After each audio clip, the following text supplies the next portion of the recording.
Now, live from beautiful Myrtle Beach, South Carolina, you're watching My Fellow Americans with your host, Spike Cohen. Welcome to the show. Thank you. Thank you so much. Oh, thank you. Yes. Yes, thank you so much. Yes, keep clapping. Clap for the miracle. Clap for the Christmas miracle. How would we know you want the Christmas miracle if you didn't keep clapping? Welcome to My Fellow Americans. I am literally Spike Cohen. Thank you for joining me on this December the 26th, the day after Christmas. I hope all of you had great Christmases, including my Jewish friends. I'm Jewish. I had a good Christmas. Doesn't mean we can't have a good Christmas. I hope everyone enjoyed themselves and have a great time. What a blessing it is for us to spend this time together. So happy to have you with me tonight. This is always a Muddied Waters Media presentation. Check us out on Facebook, YouTube, Instagram, SoundCloud, Twitter, iTunes, and Stitcher. And I think we're trying to get on other stuff too. We're working on that, but check us out at least on those things. Check us out also on muddiedwatersoffreedom.com, where you can see all of that stuff. As always, I'd like to thank Kroger for this delicious, beautiful drinking water. This is Kroger water, purified. It's purified drinking water from the Kroger Company. Thank you so much for that. Bulavanaka. As always, the intro and outro music that I use for this and every episode of My Fellow Americans is by the talented Mr. Joe Davi, who, if I'm, his wife currently is either delivering their child or has delivered their child. So congratulations to Joe Davi and his wife, Mrs. Joe Davi.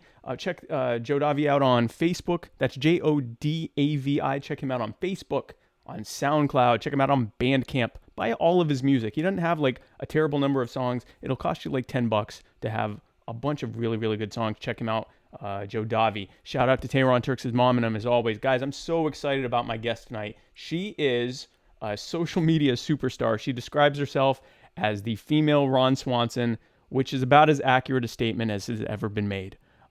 She makes videos and posts about politics, sustainable living, politics, farming, politics, triggering vegans, and politics. She is the right-wing dark web mother that we all aspire to be. Ladies and gentlemen, please welcome to the show the beautiful and amazing Miss Patty Politics. Patty, thank you so much for joining us. Hi, thank you for having me. I'm really excited. Yeah, I'm super excited too. So for those who don't know, and you know this, you were one of the first, when I first started the show back in July, and I was putting everything together at the end of June, you were like one of the first of maybe, I don't know, 10, 15 people that I wanted to have on the show. I'd say probably 10 people that I wanted to have on the show. And so I messaged you all excitedly like, hey, I have a show. I'm starting a show. I'd like to have you on it. And then around, I don't know, October, I thought, man, she must really not want to be on my show. And, or, you know, because we had even talked about other stuff and things like that. And I'm like, man, she must hate the idea of being on my show. And then it turned out I had never actually pressed the send button, apparently. So I'd never actually invited you to my show.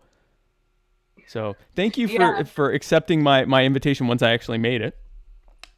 Yeah, I've always, I was thinking to myself, I was like, man, I would love to be on Spike's show, but he hasn't asked me. Maybe I'm not relevant anymore. You're not as much of an it girl as you thought you were. No, you can thank my lack of a send follow through or whatever. So how was your Christmas? You had a good Christmas, right? I had a great Christmas. I'm with my mom, and this is my kids' first Christmas with their mom. As like a whole big family, it's our first Christmas together, and so this has been really a wonderful Christmas, and I'm really excited for the future Christmases. But this Christmas has definitely been one of the best Christmases that I've ever had. That's awesome. So you're back up in Michigan, right? For now, yeah, just for a little while, and then I'll be back home. That's cool. Yeah, I was talking with Antoine, and I hadn't made this connection, but you were my second Michigan lady in a row. My last guest, Shelby Susan, she's also from Michigan. So. Yep, I grew up in Michigan since I was just a little infant, and I grew up in Michigan for, I'm actually from the Detroit suburb, and so I wasn't born in Michigan. I was born in Indiana, but I was raised here from an infant, and we lived in Detroit, and then we moved into the Detroit suburbs.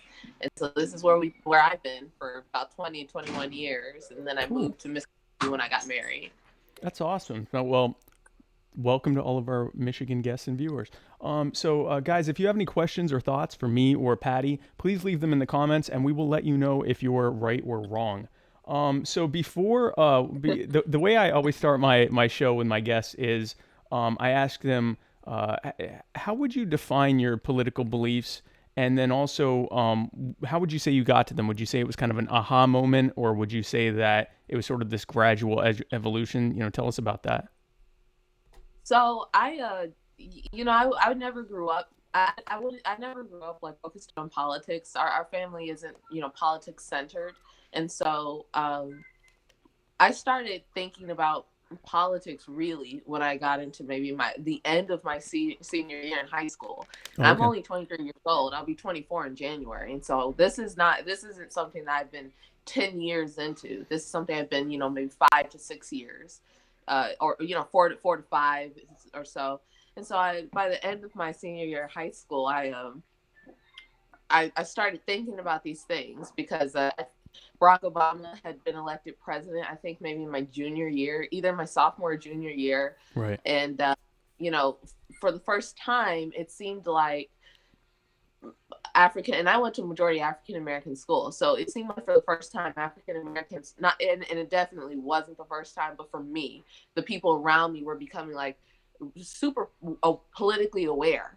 And so, I knew some people who were already, maybe they were LGBT or maybe they were progressive, and I never really thought about it. And then I went to college, and they had a function. You know how in colleges they have like where people go see clubs in colleges, and so they had a I didn't go to Republican college, so club. I actually don't know.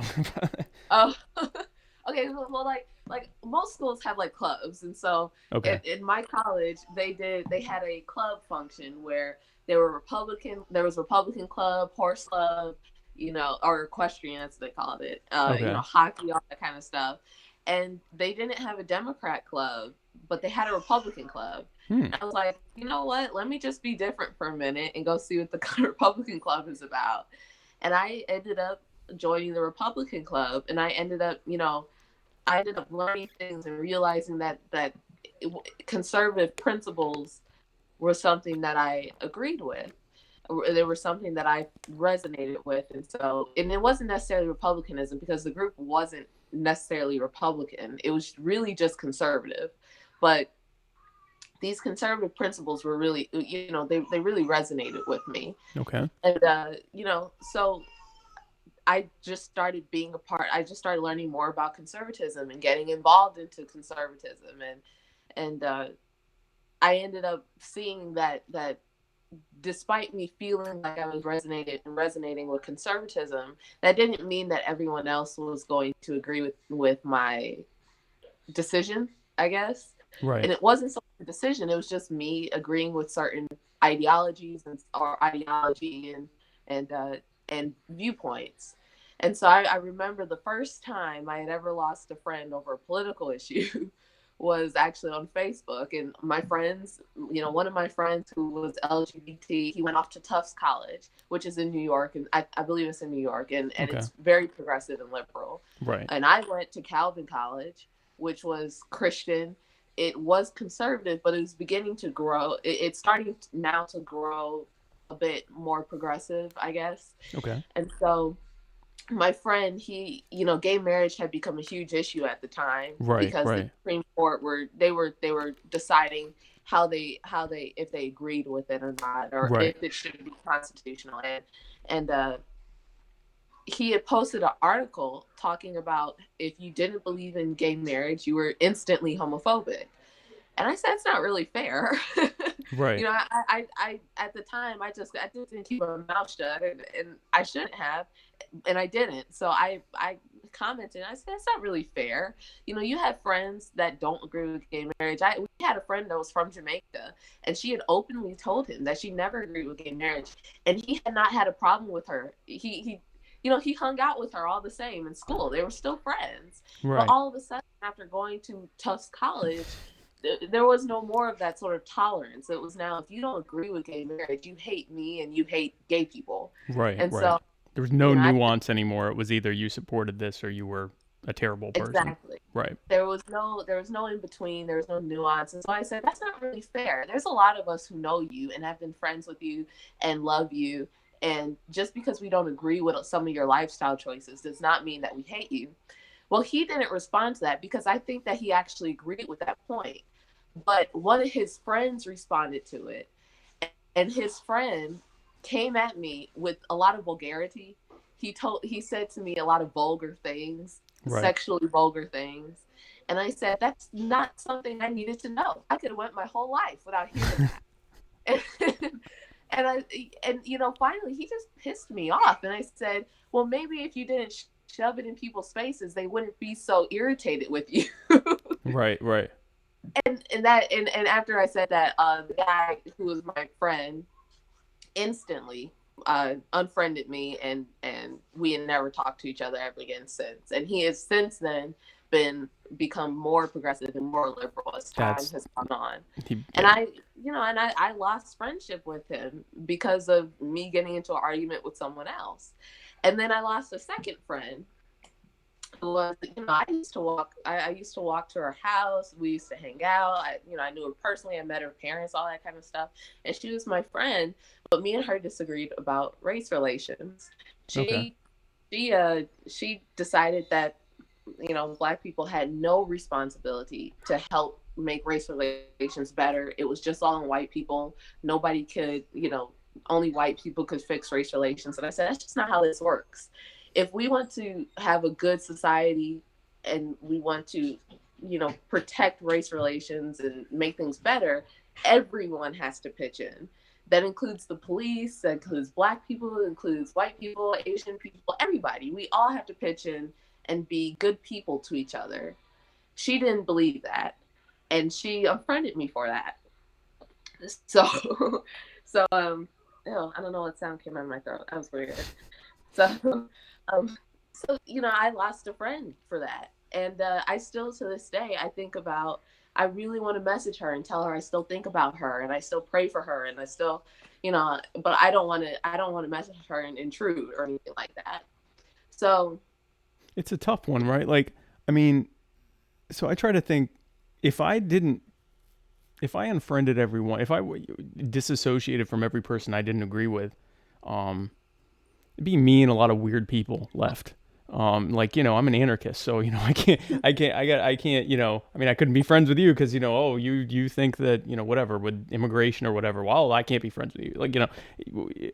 You have to kind of have some level of tolerance. It's one thing if someone's saying, you should be wiped off the face of the earth or something like that. But, obviously you can't tolerate that, but it seems like there's just not really any like tolerance for, especially, for a lot of, I guess, Black conservatives to be open about their opinion on it. They kind of get pounded on, right? Yeah, there's not, I think that it's changing, but I think that there is not a lot of tolerance and room for Black conservatives to be Black conservatives. Now, a lot of African Americans don't know that they are conservative. Right. And you can be a conservative and still vote Democrat. You can be a liberal and vote Republican. Oh, yeah. Even though, it's a little bit more difficult for a liberal to vote Republican, but you can be. But a lot of Black people actually identify with a lot of conservative principles, mm-hmm. but they vote Democrat maybe out of tradition, or they vote right. Democrat maybe out of, maybe it's the only choice that they have, or right. And it's fair to say that some Black people just don't trust Republicans. And that's a fair thing to say. Right. And so, I can see how people might be might be might be a little bit concerned. No, I don't see how someone can be concerned. I can see how someone might be curious and maybe they don't understand. Right. But I've never understood the idea that if you don't agree with me, we can't be friends. And now, now this is going to be me railing against left, but I think that now the left has kind of created this culture of, if you disagree with me, it's because you're wrong on a moral level. And for some people, being wrong to them on a moral level is worthy of being unfriended, because they think that, you know, your morals must be very terrible or very low if you believe a certain thing. Right. You You're know, a bad person because you disagree with me on this. Yeah. Right. Yeah. Yeah. Yeah. And so that might be part of the issue that people have with Black conservatives, is that they automatically have consider, well, number one is that they consider conservatism as republicanism when it's not. You can be conservative and not Republican, Right, and not even right. agree with Republicans. And then second, if you are Republican, it's because a lot of them believe, well, it's not because, but if you are Republican, some people believe that you are inherently bad on a moral level. Right. And so for some people, and then other times it's just flat out ignorance. They don't even really know. You know, there's a lot of people I've talked to know anything about me. They don't know my views. They don't know what I've believed and what I haven't believed. Right. And yet they will still come up with this idea that there's something wrong with me, even Right. if they don't know me at all. And so, but I mean, I came to my Black conservatism, I came to my conservative views out of upbringing. You know, I grew up in a religious household, and I grew up with this idea that you don't ask for anything. If you want something, you have to do it yourself, and you have to strive for it. You don't expect people to give you anything. Right. That's stuff that I grew up with. My mom grew up without a mother after she turned 16, and she in India, in the Indiana hood area, and she, you know, grew up at a time where there were even race riots and stuff, and so Right. she didn't have children until she was into her 30s, and it was literally like, you either have these children and you never have any, you know. Right. So she Right. had Right. children in her late 30s because she decided that she was just going to go to college first. She was going to be one of the first people in her family to graduate high school, to graduate college. And she did this with the mentality that if you want something and you want a good life, you have to do it on your own, and you can't expect anyone to give it to you. That's Black conservatism. That's Black conservative ideals. And a lot of people don't see it that way. They don't understand that. You know, mom didn't ask for anything from government. She didn't ask for anything from, you know, from local state office. So, you know, that's Black conservatism. And a lot of people don't actually know that. Yeah, and it's kind of, I mean, foundational to, if you look at historically, it's only in the last, like, let's say 50 years that there was, I shouldn't say that, there have always been Black progressives, but generally speaking, the vast majority of Black people that were politically active identified somewhere on the conservative spectrum. And it's interesting because it seems like in modern times, Black people just seem to have a tough time in politics, and it's probably always been the case, but it seems like if you're a Black, let's say you're a very outspoken Black Democrat, you have people accusing you of being on the plantation, and, you know, you're being controlled by the white left or whatever. And then if you're, you know, politically, you know, uninvolved, you're told that, oh, you know, the you know, you're not involved, and yet you know, you're being oppressed and you're not doing anything about it. And if you, I would definitely say, I would definitely say that Black conservatives, people on and Black libertarians, people on the I guess the right side, or the smaller government side of the spectrum, seem to get it worse, in my perspective anyway, worse than anyone. They get a level of social shaming within the, I guess, Black community at large than you see from anyone else. And it's like sort of this, like you were just saying, it's not just, oh, wow, you know, I don't agree with you on that. It's like, you're a bad person for believing this. And Right. I'm not a conservative. I look at a lot of libertarians and say, oh, you know, that's not enough. Like, I'm a radical libertarian. So there are plenty of things I disagree with you on. But when I see the level of vitriol, and the same thing with a progressive, there are plenty of things that I disagree with a Black or any progressive on.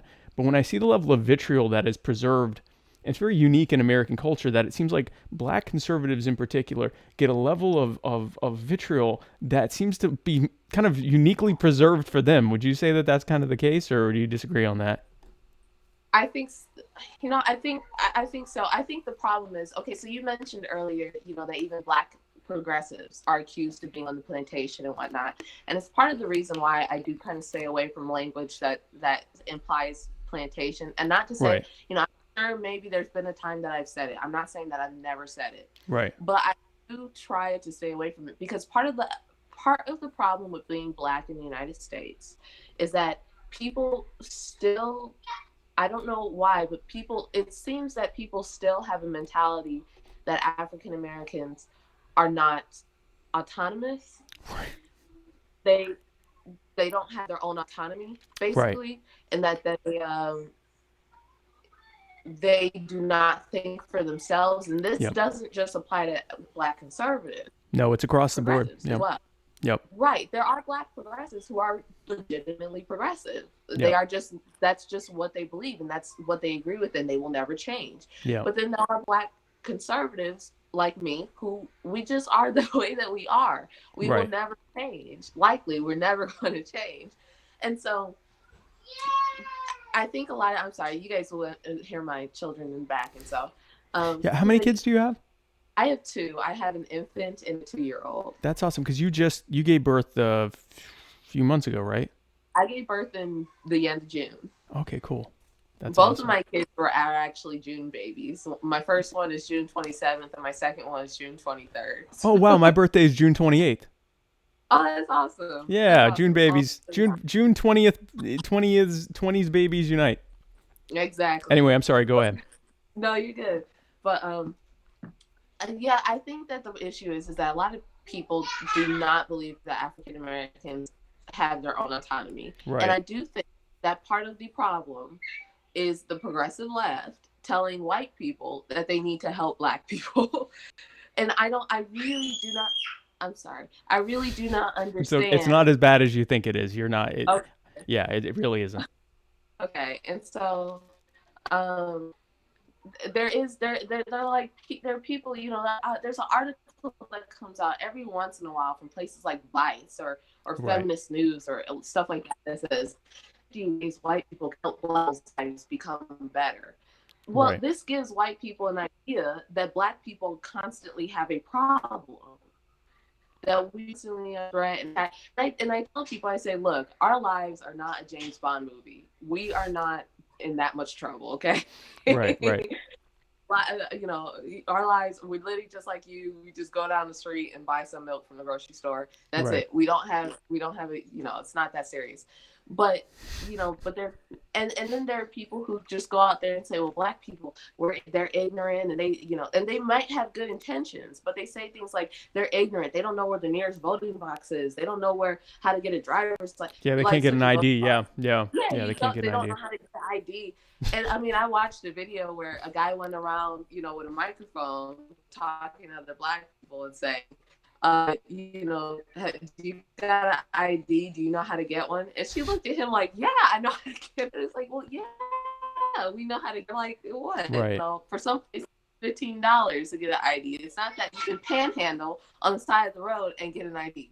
And so, well, and in my understanding is in the states that require ID, for example, to vote, they'll give you an ID. So it's literally just a matter of filling out, like there's an ID just for voting or just an identification. It's not a driver's license or whatever. And it's free. Right. Like you don't pay anything for it. You just fill out the form. So it's not even a money thing. Exactly. I live in the state of Mississippi, and as long as you have a mailing address, it's really easy to do it. Because I remember when I got my driver's license to drive in Mississippi, the first thing they did was ask me to register to vote. So I registered to vote, and I thought that was it. But then all of a sudden I got mail, and it was my voting card. Yeah, I got a voting card for free. I didn't have to pay for it. Right. And so you didn't even know it was coming. I didn't even know it was coming. So I got a voting card. I registered as independent because in Mississippi, it doesn't matter what you register as. You can vote for whoever you want. It's the same here. Yeah. Yeah, but in some states, if you're a Republican, vote for Republican. I think that's stupid, but whatever. And Right. so, yeah, I don't really understand this treatment of African Americans as being as either being a a monopolized group, that they lack autonomy. And I don't really understand. And I do think, this is kind of, I guess, an SJW opinion, but I do think that it has a lot to do with the lack of respect and understanding for African Americans. I do Oh, think that it's absolutely. a form of racism.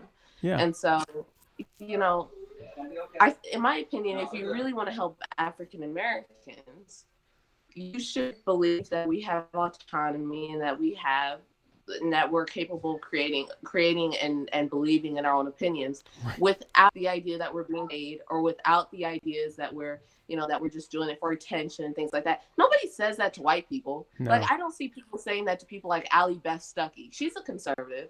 I never see somebody writing that she's being paid to give this opinion. Right. Or Right. Rush Limbaugh or Mark Levin. I don't see that anyone telling those people that they're being paid by someone to say those opinions. And you Nobody don't really says see that. it. You don't really see it with Asians, or it seems to be kind of a. I mean, maybe it's. I see sometimes with women. Sometimes women will get it a little bit in general, but I don't really see it with any other racial group. It seems to be kind of specific to black people. Like, well, what white person is paying you to say this? And it's like, no, I just have this opinion. So I think, and part of that, and so this is like kind of on the conspiracy level, but I think that a lot of it has to do with, a lot of things that we see, because there isn't any just definite proof. So it might somewhat be, just opinion, but Right. I think some of it has. Oh my gosh, I'm sorry. It's real. I promise you, it is nowhere near as loud as you think it is. It really isn't bad. All right. And so, I think that a lot of it has to do with the fact that African Americans and white people have lived next to each other in the United States for so long. Right. At some point, I think that some people actually believe that they need to take charge for Black people, maybe. And I'm not sure how to articulate that the best way possible, but I'm having trouble thinking about it, because when the way that you said it brought up a really good point, that this is something that's really specific kind of to African Americans. Yeah, it really is. Yeah. Hispanics and Asians this way. Not as much. There might be some, but I never really see like racialized, super racialized points. You usually see it within group preference, Right, within group, right. but not from outside groups. African Americans get this in group and outside. Yeah. And so, like, it's socially acceptable for a white progressive to accuse a black conservative of being used by white people, which is not. Yeah.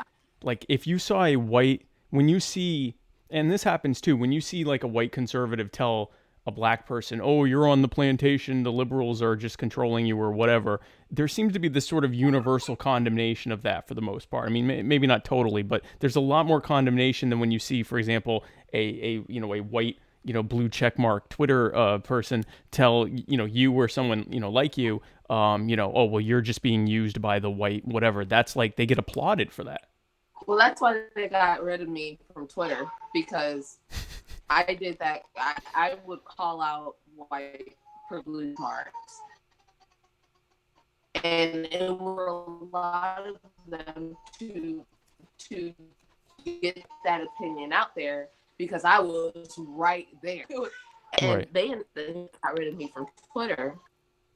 Yeah, I mean, I was getting like, they would get 2,000 likes from something. I'd get 5,000. Little old me would get Oh, wow. for just telling them to knock it off, basically. Right. And I've even, I've done things on Twitter where I've just cataloged everything that someone has said to me, whether they're black or white, and people would see. And they couldn't have that, so they got rid of me from Twitter. But, it could possibly be because I think African Americans may be the last of the voting bloc. The last of, if you think about Hispanics are kind of a middle, really. Yeah. Even Asians, surprisingly, a lot of them vote Republican. Jewish people. When it comes to Jews, do they? Is it more progressive or is it more conservative?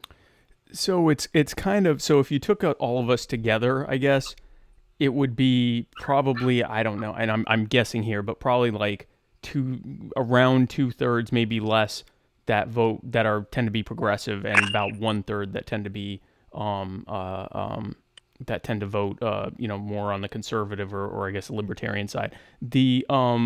There's a lot of weird breakdowns there, because when you talk about Jews, you're talking about everything from like almost, Orthodox. yeah, from super like ultra Orthodox Jews. They tend to vote Republican. They tend to be Yeah. very, very, very, very conservative. They may vote for a Democrat in a local election. Like you were talking about conservative Democrats. They'll vote for a Yeah. Democrat who's an ultra Orthodox Jew, whose political positions, especially on social issues, are so far to the right that even the Republican Yeah. Party would see it as extreme, but yet they're a Democrat. So, but everything from that to like the um, uh, potentially atheist or agnostic. They're ethnically Jewish, but they are, not the least bit religious, and are extremely progressive, and you have everything in between. And that's true of black people as well. But so when you say like the Jews, there's a lot of different groups, but I'd say overall they tend to lean more progressive. Asians, I believe, are almost 50-50. I think Hispanics tend to be a little bit leaning more towards progressive, but they're a little more balanced than, black people. It's like in the high 80s, low 90% percentile that vote Democrat. And I remember reading something, and I think you're alluding to this, that something like if black support for the Democratic Party ever went below, I think it was like 75%, and all other demographics stayed the same as they are now, the Democratic Party wouldn't be able to win a statewide election in all but like 3 or 4 states or something like that. Yeah, and I think that might be part of what's going on. And so Right. right now, so recently from Trump's last election, black men had voted for Republicans more than ever before, I Right. believe. And this scared a lot of progressives and liberals. It got to the point where a progressive actually wrote an article criticizing black men and telling them to just, the article just flat out said, stop voting Republican. Don't. Like, and I mean, it was weird because this was this was like, do you think you own their vote? Right. It was really weird. It was a really kind of desperate, just Please like stop slap doing on it. the Yeah. wrist. Right. These are grown men that you're talking to. And so the way that they said it was like as if talking to a child. And so it was like, and it was a really meager number. It was like if it was anyone else, you wouldn't have cared about it. They wouldn't Right. have Right. cared. Right. But this was a meager number, so it just flat out said stop voting for Republicans, and this was just black men who decided to vote for Republicans, in a never seen before seen number, for this modern era. Which And is so still, and it was still low. It was in like the teens or it something. was Like it still wasn't low. it wasn't 50-50. It was still an incredibly low number, but like you said, it It was a was very still low, meager but number. that But was enough to scare them. yeah, exactly. And so, someone has to be scared when they're telling someone to just flat out stop voting Republican. Just don't do As it. if you're Yeah. talking to a child. Don't do it as if you're stop. Right. So even with women, there were women who voted Republican, and there were people like, who are these women who voted Republican? We need to put their addresses out there, stuff like that. Right. Right. And Right. so, I think a lot of it has to do with the fact that black people may be the last voting bloc, and at this point, where people are liking Donald Trump a little bit, they it's scary when they're starting to lose their voting bloc. If Democrats lose black people in a lot larger numbers, I don't think that they will be able to really uphold any, not any, but at least the presidency. They may not Oh, be able to they uphold would never win the the presidency again. Yeah. Yeah. yeah, Yeah. and maybe they'll get the House because the House usually goes to progressives and Democrats, and the Senate usually goes to Republicans, but they'll never get the presidency again, and that scares them, and it should scare them Right. because at this point, people are. I mean, in my opinion, people are really tired of Here, in my opinion, here's the difference between conservatives and progressives. Conservatives, they may have some moral beliefs, such as, we don't believe in gay marriage and all that stuff. That stuff can easily be changed. Conservatives at an unprecedented level are supporting things like legalizing marijuana. Right. That's new. That's new for That is new. That's very new. Yes. A lot of them, right? A lot of them are actually changing and supporting gay marriage, as long as you don't force other people to participate. Which is That's also a the tolerance difference thing, between right? a progressive and a conservative. Right. Yeah. Yep. Conservatives will say, we don't really believe in this. We'll be careful. We're really cautious about approaching this legislatively. Progressives are like, oh, this sounds like progress. Let's do it. And if anyone disagrees with us, we're going to dox their address, put them on Twitter, publicly shame them, do everything in our power possible to keep them quiet. Conservatives don't do. I've never seen conservatives group up to harass someone like that. I've only seen it so far with progressives. You don't see conservatives running around the street hitting people with batons because they don't agree with something. They don't agree with Ben Shapiro going to UCLA or something. You see progressives doing that, dressed up as Antifa. So that's a very interesting dynamic where it is. I mean, they don't bother saying on the news that a progressive person is going to speak at a college, because of course they are. Like, it's very very common. But then when you have a Ben Shapiro, or Shapiro, however you say that, and I hesitate because there are both Shapiros and Shapiros. But yeah, I think it is Shapiro. But when he's on there, or man, who else? I mean, Milo is almost more of a controversialist than anything. But I mean, a Milo or a whoever else.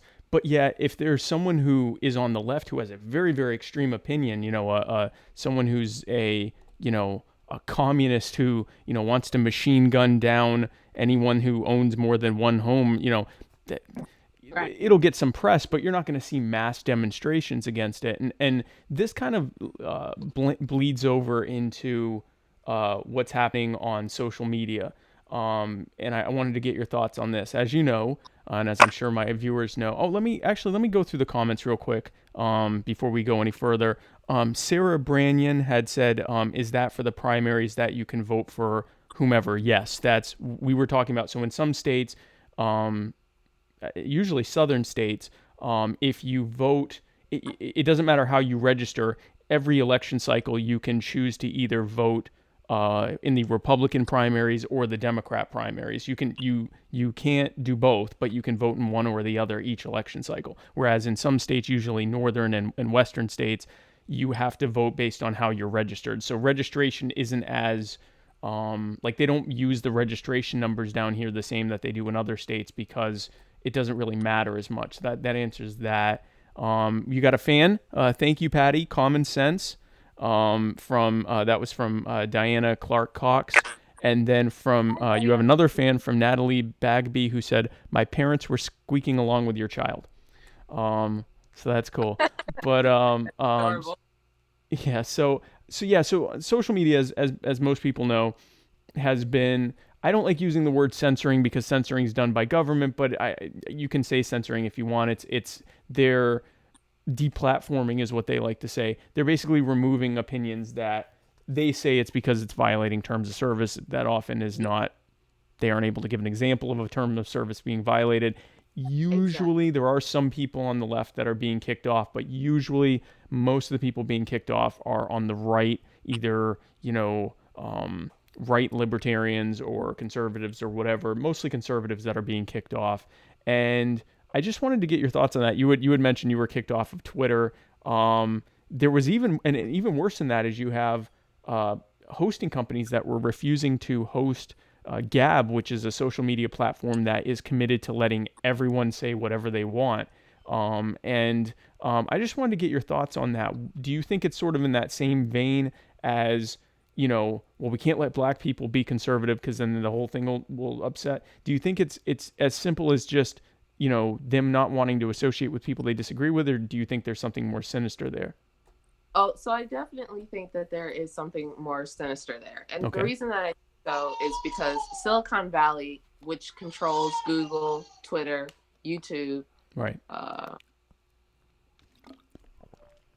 Twitter, Google, YouTube. Yeah, that's pretty much it. Twitter and Facebook. That's like you just named 95% of the internet. Right. Right. But the thing, it's so funny because I found Facebook to be a lot more tolerant than Twitter. And everyone hated Facebook at first, but they seem much more tolerant than Twitter. And the reason why I say this is because when it comes to companies like Twitter and I won't put Google fully a part of this because Google's okay usually. They're not too bad. And it's mostly because they're a search engine. So even if there is something going on, we don't usually notice it, and it doesn't make us super angry. And in fact, I've been able to find all of my content. If I look my name up on Google, I find everything that I've ever done as petty politics. So they're not too bad. They're not just wantonly censoring every single search result. However, when it comes to Twitter, PayPal, now PayPal is also Silicon Valley. Twitter, PayPal, YouTube, and Patreon now. Yeah, Patreon. Yes, Patreon. Yep. All right, so they are all of them are connected. I don't care what anyone says. All of them work in conjunction with each other, and especially Google and YouTube, because YouTube is owned by Google. Right, Google is YouTube. And yep, and not only that, but they're all Silicon Valley. They all know each other. There's no doubt in the world that these CEOs and owners, they know each other personally. When it came to what's his name, Alex Jones getting kicked off, he got kicked off of all of his platforms in like the same 1 to 2 days. That's not a it was like a 24-hour period he was off of the entire internet almost. Exactly. That is not a coincidence. Yeah. It's not a coincidence at all. I think it was either was it Jeff Bezos who said it or someone who it was either Apple or Jeff Bezos. I can't remember who, but someone asked him and said, "Did you guys like coordinate getting Alex Jones off the internet?" He was like, "No, everyone does this individually. We all came to our own decisions." Bullshit. In a 24-hour period, right. In a 24-hour period, they all decided to get rid of Alex Jones. No, nobody's that stupid. They must think that we're stupid. So, no.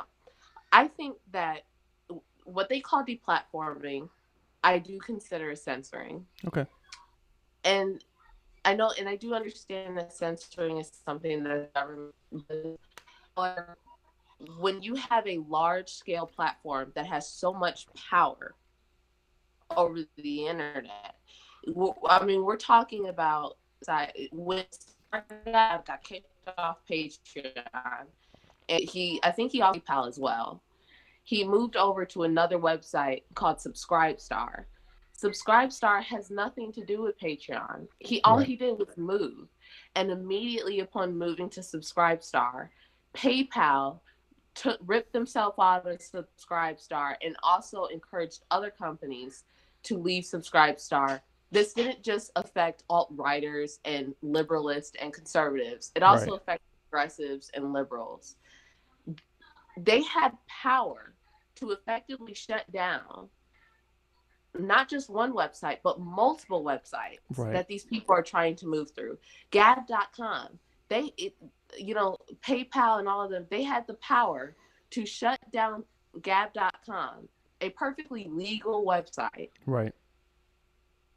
And force them to go to another hosting server. Not only that, but I can imagine they're probably bullying the people who own that hosting server as well. Oh, I'd imagine so. Yeah, these are companies that have an intense amount of power over our internet. GoDaddy, that's another Silicon Valley one. They have intense power over our internet. And unfortunately, as much as I hate to think about it, I don't want the government involved, but I do think that at some point the government's going to get involved. If PayPal is going to be this huge service that works like a bank, I mean, they give out credit cards, they give out, debit cards, they work like a bank. All I can imagine is that if they keep this up, the government's going to get involved. Patreon is going to effectively burn themselves out. if they continue to do the things that they do. They're not only saying that they will monitor your content on Patreon, but they will monitor your content off of On Patreon. other platforms to see. Yeah. Yeah. Yeah, Sargon of Akkad didn't do the bad thing that he did on Patreon. He actually did it on YouTube in a live stream that barely anyone watched. And someone had told Patreon about this live stream, and Patreon decided, well, we don't like what you said, so we're going to kick you off of our server. There were no rules on Patreon that said that if you do something on someone else's website, that would initiate a ban on their website. Right. Right. Right. Not only that, but people have gone to Patreon and asked them, so they've asked them questions. They've asked them, how do they vet and decide who they're going to kick off and who they're going to keep. Patreon responded and said that they do this by case basis. So basically, if they don't like you enough, they'll get rid of you. I think that's extremely problematic. I think that's a bad way to run a company, and I don't think that when they are the only people so far that works for us, I would love to get off of Patreon, but I can't because it's the only thing I have. Right. For me to own my own personal money, for me to earn personal money. And yeah, so, this is a huge problem with. Oh, I'm sorry. Go ahead. Well, I was going to say, so in the end, I think that what's going to end up happening is that the government is going to get involved and start making rules and stipulations for companies that get as big as Patreon. For these 5 or so Silicon Valley monopolies, and that's what they are. They're monopolies. And they do whatever they can do. They do whatever possible to get rid of the competition. It's just like Facebook not accepting Minds.com links. And Minds.com is totally legitimate, but the only thing they do is just like Gab, is that they are more open to free speech. So I do think that the government is going to end up, as much as they don't want them to, they're going to end up getting involved, because now these companies are injecting their ideology into their business decisions, and they are monopolies. This isn't like a cake bakery where there's 101 place. This is, for some people, the only way that they can communicate with others. Yeah, it's tough, and it sucks because I picture, and I think you're right, I do think eventually, unless they make some changes on their own, or unless, and this would be my preferred thing, is if there's enough disruption in the market where new upstarts come in and Facebook becomes like a MySpace, or faces that prospect and changes things. Unless that happens, you are going to end up with government intrusion in the market to make it more fair. And usually when the government gets involved and makes it more fair, it doesn't really make it more fair. They just, I try to picture for example, and I mean, you really want to, time for nightmares, guys. In the future, an Alexandria Ocasio-Cortez administration deciding what we're going there. Deciding what the, what the Internet Fairness Commission is going to allow on, for content. It's scary, and so because Go ahead. I'm sorry. It's just, the ideas can. That's the problem with how the House and the Senate. The ideas change all the time. And because ideas change, so do the rules. Yep. It's why, this is why I'm cool with the Supreme Court, the same Supreme Court justices existing for 40 years or so. Because I don't like it when rules constantly change. Right. So, in these companies, and just like you said, I would prefer that these companies get their butts kicked with competition. Right. If they're kicked with competition, they will change the rules on their own. And they will stop. Or they'll die. They'll change, or they'll die. They'll either die or they'll change. Yep. And that's the market. That's how it should be. Yep. And who knows? The next company that comes up touting free speech may end up turning into another Twitter or another, or another, Patreon. That's fine. Another company will come up into the market and defeat them too. A lot of people, as humans, we hate for things to change. Which is the problem, right? Which is the problem. But the reality is that the market has to change. The market has to change in order to grow and in order to get better. Companies are not meant to exist forever. I had to come to terms with that when Toys R Us died. So yeah, perfect example. Yep. And the thing is, so I've been around long enough. I'm an old man. I've been around long enough to watch the internet. So we had CompuServe. They were almost the entire internet. And then we had Wow. Prodigy. And they were, oh man, I remember where I was able to download a picture of the green Power Ranger, and it only took about 30 minutes. And it's probably a 2 megabyte picture, but Now I mean, it's 1 second. yeah, now you press it and it comes up. But I mean, that was a big deal. Prodigy was a huge deal. And then pretty much as quickly as Prodigy came out, here came America Online, which for like a good 3 or 4 years, they were the entire internet. They were your email, they were your browser, they were your search engine through web crawler, they were your all the chat rooms and everything else. I mean, they were the internet. You got onto the internet by dialing up on AOL. I mean, it's crazy to think about this stuff. Yeah, and I mean, so then shortly after that, then it kind of decentralized. You had a bunch of different things, and then with social media coming into play, you started seeing more of a centralization. First, it was Friendster, and then it became MySpace. MySpace was taking over the internet, and just as quickly, it completely fell off the map and was replaced with Facebook, which has kind of controlled things for like a decade now. There have been other things that have come in, and there is some, Snapchat and Twitter and Instagram was bought by Facebook, and you've got YouTube and things like that. But now you're sort of back to a re-centralization where it's just a handful of websites that you're using, and Google is where you do all your searching. But the point of all that is that 15 years ago, none of the things we use on a daily basis even existed. So there is a potential for massive disruption in the market. And so I hope there's kind of one of two ways we can go with this. We can end up with the government deciding what's fair, which scares the hell out of me. That's, in my mind, even scarier than what we're dealing with now, but that's where we're headed. Or we'll see massive disruption in the markets. I hope that's where we're headed. But I wanted to talk to you about this. This is one of the things I'm most excited to have you on. Speaking of the social media, I love watching your YouTube videos with your farming. And I just wanted to add, so, and I think I kind of got the answer to this because you said you grew up in the suburbs of Detroit. The farming thing's recent, right? Like you didn't grow up as a farmer. Am I correct? I've never grown up with any farm animals. The closest I've had to a farm animal is a fish and a dog, and we've had guinea pigs. We've had cat. We've had one cat growing up. I've had a dog. I've had guinea pigs. I've had a lot of guinea pigs at one point because they had babies, and we didn't know that they were even pregnant, but they were. Well. So I never grew up with farm animals, but I had always liked animals. It's so funny because when I was in middle school, I was actually a part of a club called the Animal Club, and I wish they could see me now because I would not be a part of that club. So, you're with animals. You're utilizing them differently. I'm with animals. I just eat them.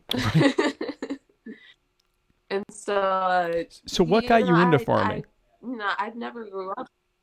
Well, I've always liked animals. I've always enjoyed spending my time with animals and learning about them. Okay. What got me involved into farming is when I moved to Mississippi, I would look outside and I see these white tracts of land. And I wasn't used to seeing the suburb. I'm used to seeing, towering offices and lawyer offices. I wasn't used down to Mississippi, and I looked at my husband. I said, "Do you guys want?" And he was like, "Yeah, pretty much." And so I looked at myself. I thought about it to myself, and I'm thinking there's so much opportunity here. There's so much generational wealth that I could gain from my next of kin and my children and all that kind of stuff. Right. And a lot of people, it's said that owning land is owning power, and it's true. When you own land, you own power. Yep. and I will look out and I think to myself, there must be ways that people can put their land to use. I'm tired of just seeing grass. Right, How right. can we put the land to use and make it better? Well, so I got my first animals, and my first animals that I got were chickens. That's how I fell in love with chickens because they're the first farm animal that I got. And so I got my first chickens. I dealt with it all: flooding, mud, stinky poop. and, Right, right, and right.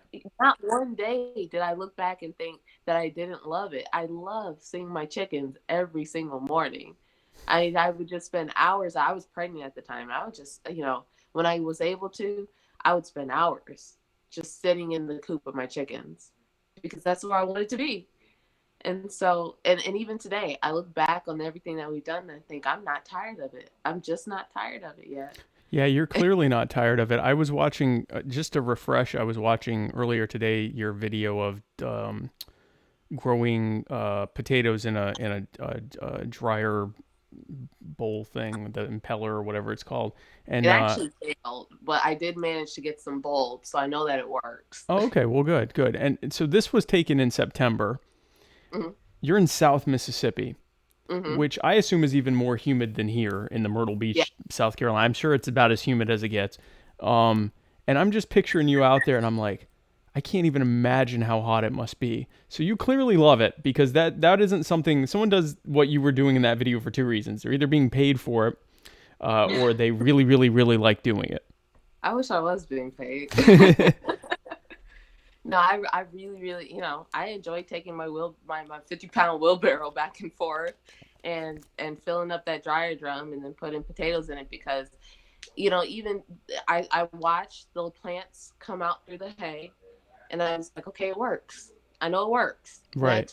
Then my cats laid in it, so they ruined it. So now I have to put wire around it the next time I do it. But my cats laid in it, and it was ruined. It was like, okay, I got to take these things up because now they're dying. Right, And then the right, right. frost came, so they were really dead. And so, I took them out, realized they're not dead. There are bulbs on them, perfectly good bulbs, about that big. And I was like, it works.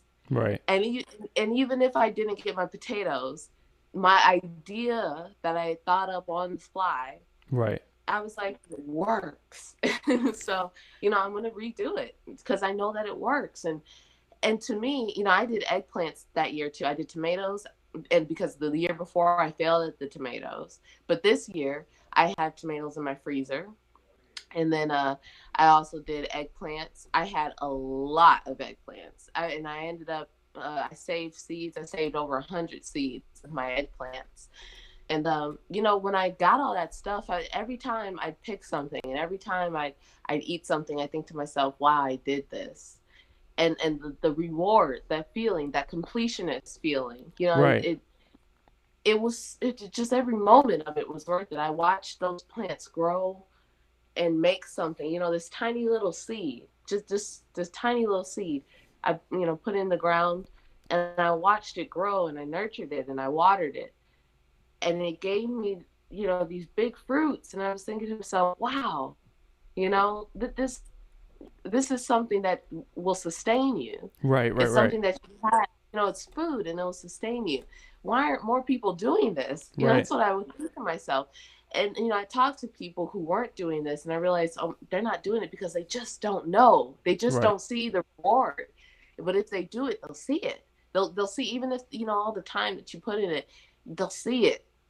And so, and the same thing with the animals. A lot of people don't understand, or they can't connect with the idea of growing your animals for food, because a lot of people see the furry face. They see the furry face. They see the they think of the nice, the Disney in the animal. Right. Right. Right. Right. That's what I call it, the Disney in the animal. And they see that, and it hasn't connected. Now I've seen that too. I've seen the fluffy, cute rabbit face, and then I skin the animal after I kill it, and I also see the meat under it. Right. And I put it in the crock pot, and I say, wow, I grew this. This animal had a purpose. This animal existed because I wanted it to exist. I didn't just bring it into the world for no reason. Right. And a lot of people don't understand, animals without purpose are animals that don't exist.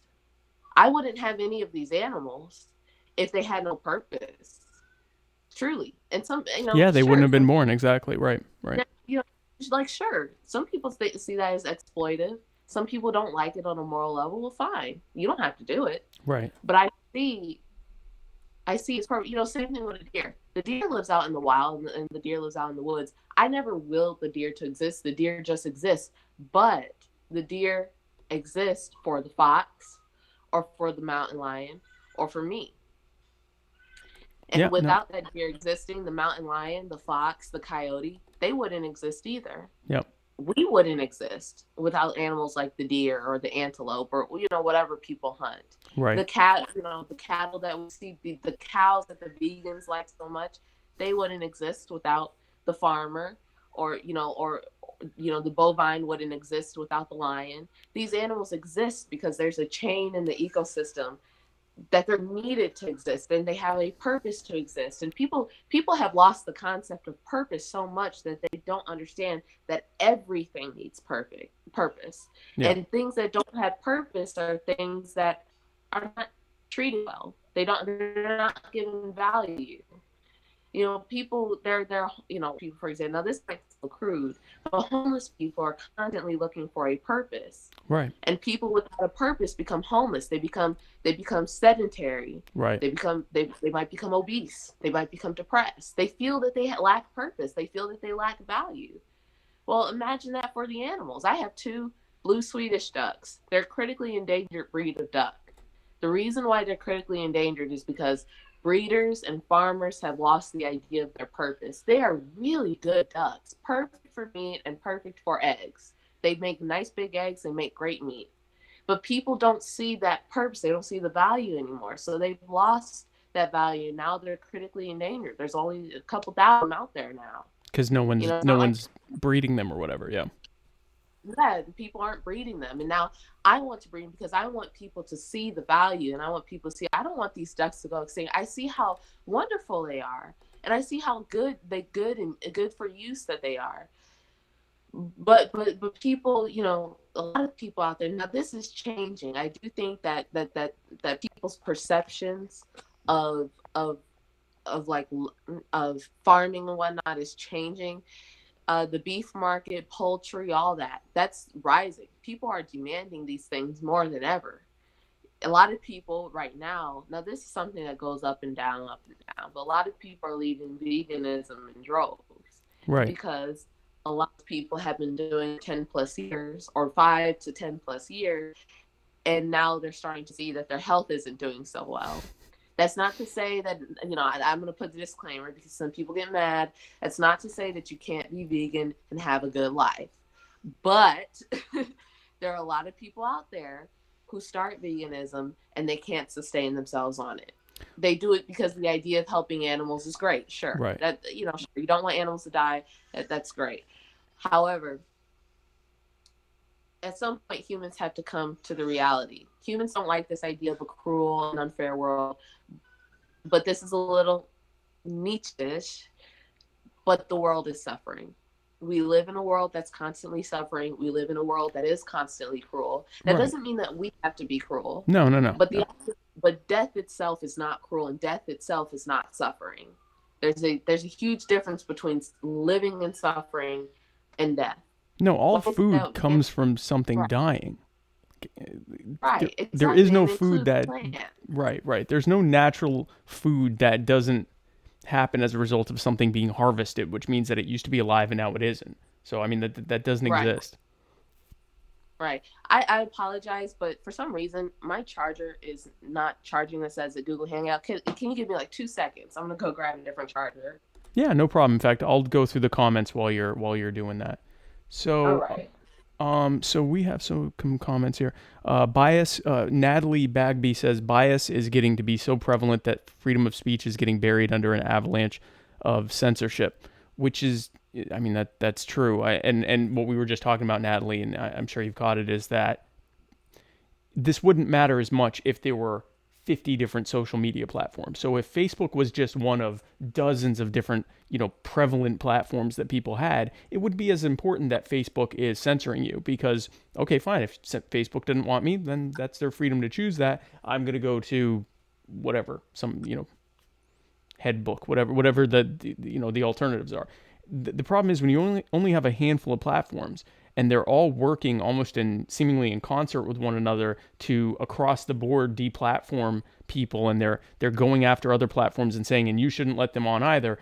That's when it becomes an actual, to some extent. I mean, I don't like using the term censorship because it's not a government, locking you up or telling you you're not allowed to say those words, but there is an aspect to that. So that's definitely true. Barbara Griffin Johnson says, glad to listen tonight.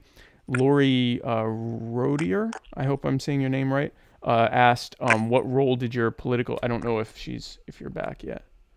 So I'll ask her that when she gets back. She said, Lori asked, what role did your political views have on your decision to farm? Huge fan in New Hampshire. Gateway Farm Critter. I don't know if that's your name on YouTube or something, but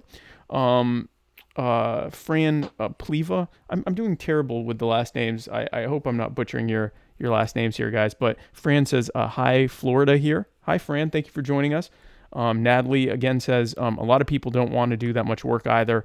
Washington State here, I have Muscovy ducks and horses as well as parrots. I certainly don't want to do that much work. So I agree with you on that because I don't want to do it. Betty Elks says, thank you, Patty. Patty, I think you missed. Natalie had asked what, if any, role your politics played in your decision to get involved in farming.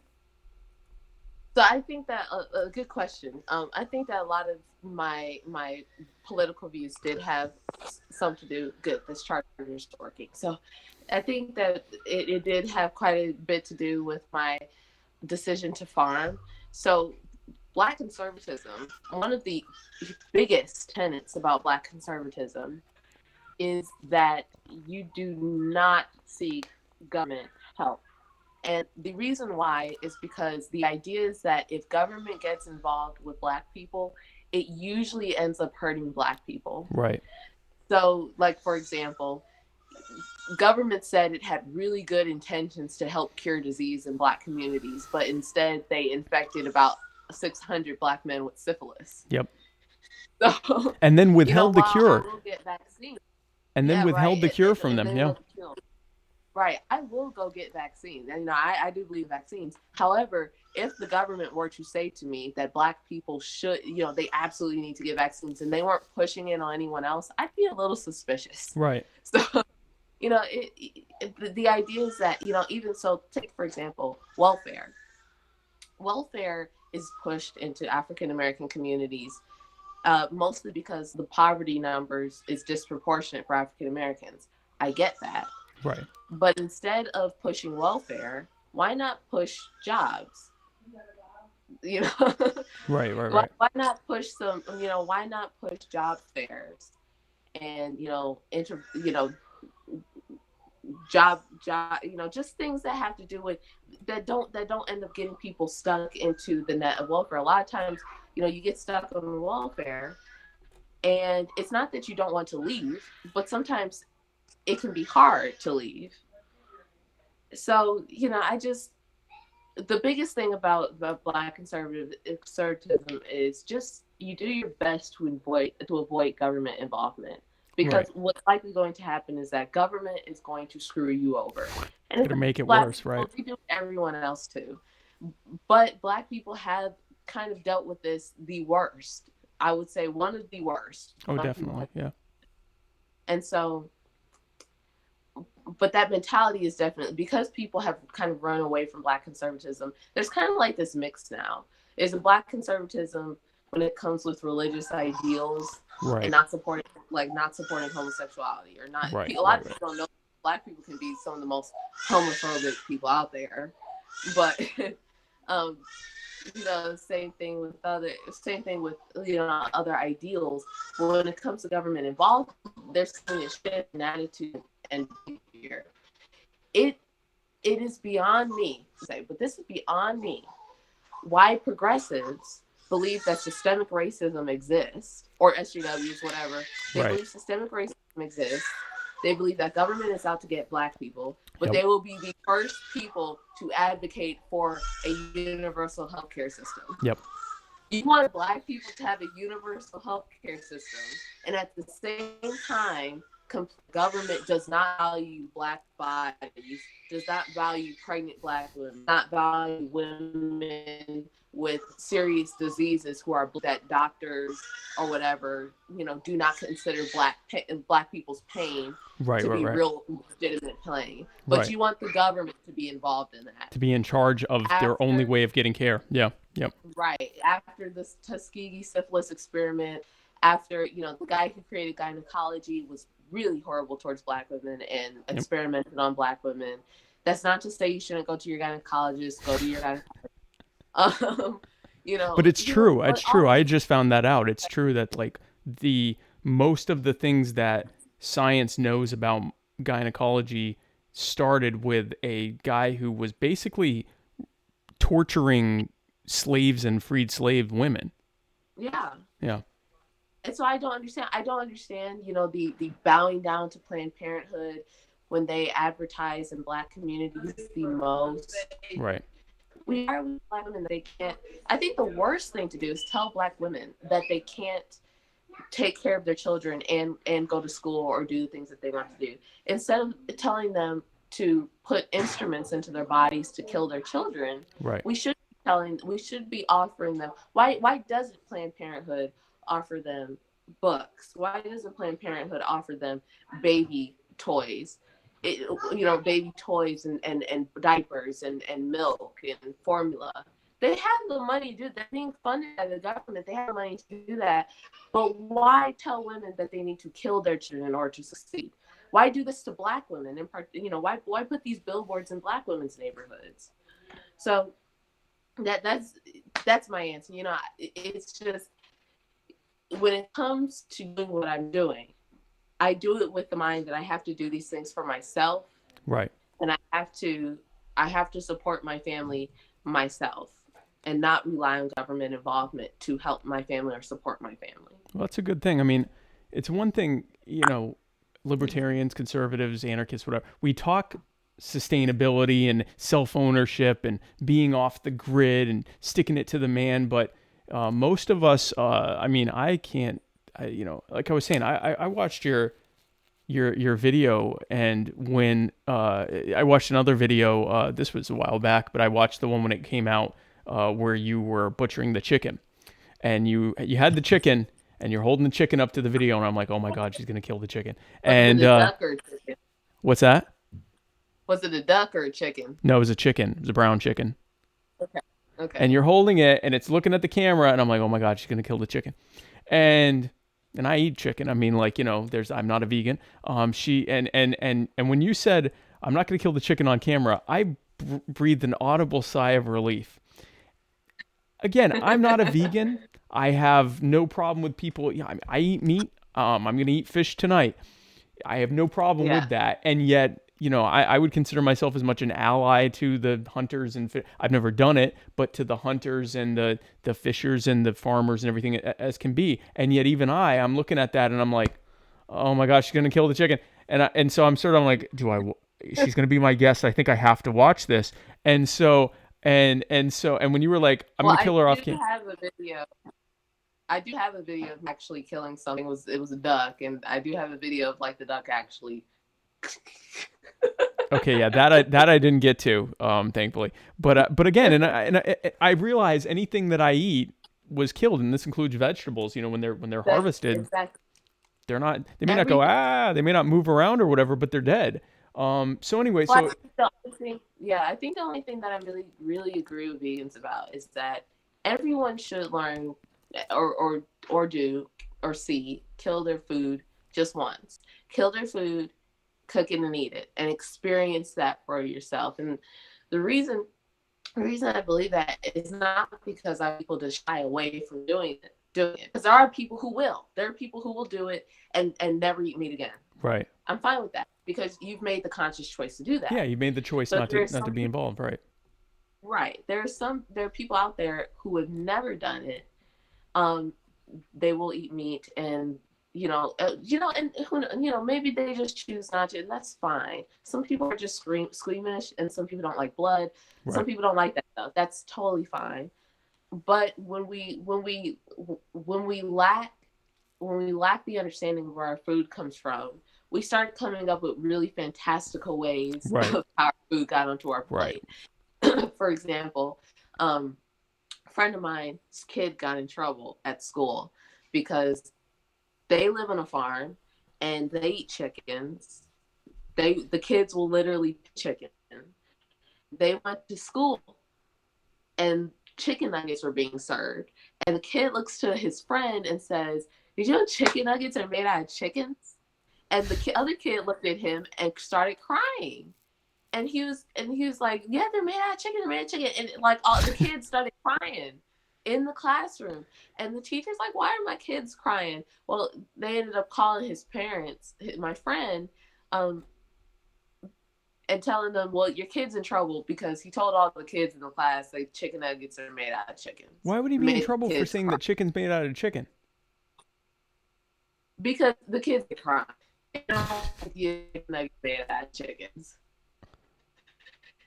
And so all the kids started crying, and he got in trouble. And a lot of, if the kids had some chickens, they would know where these chicken nuggets came from.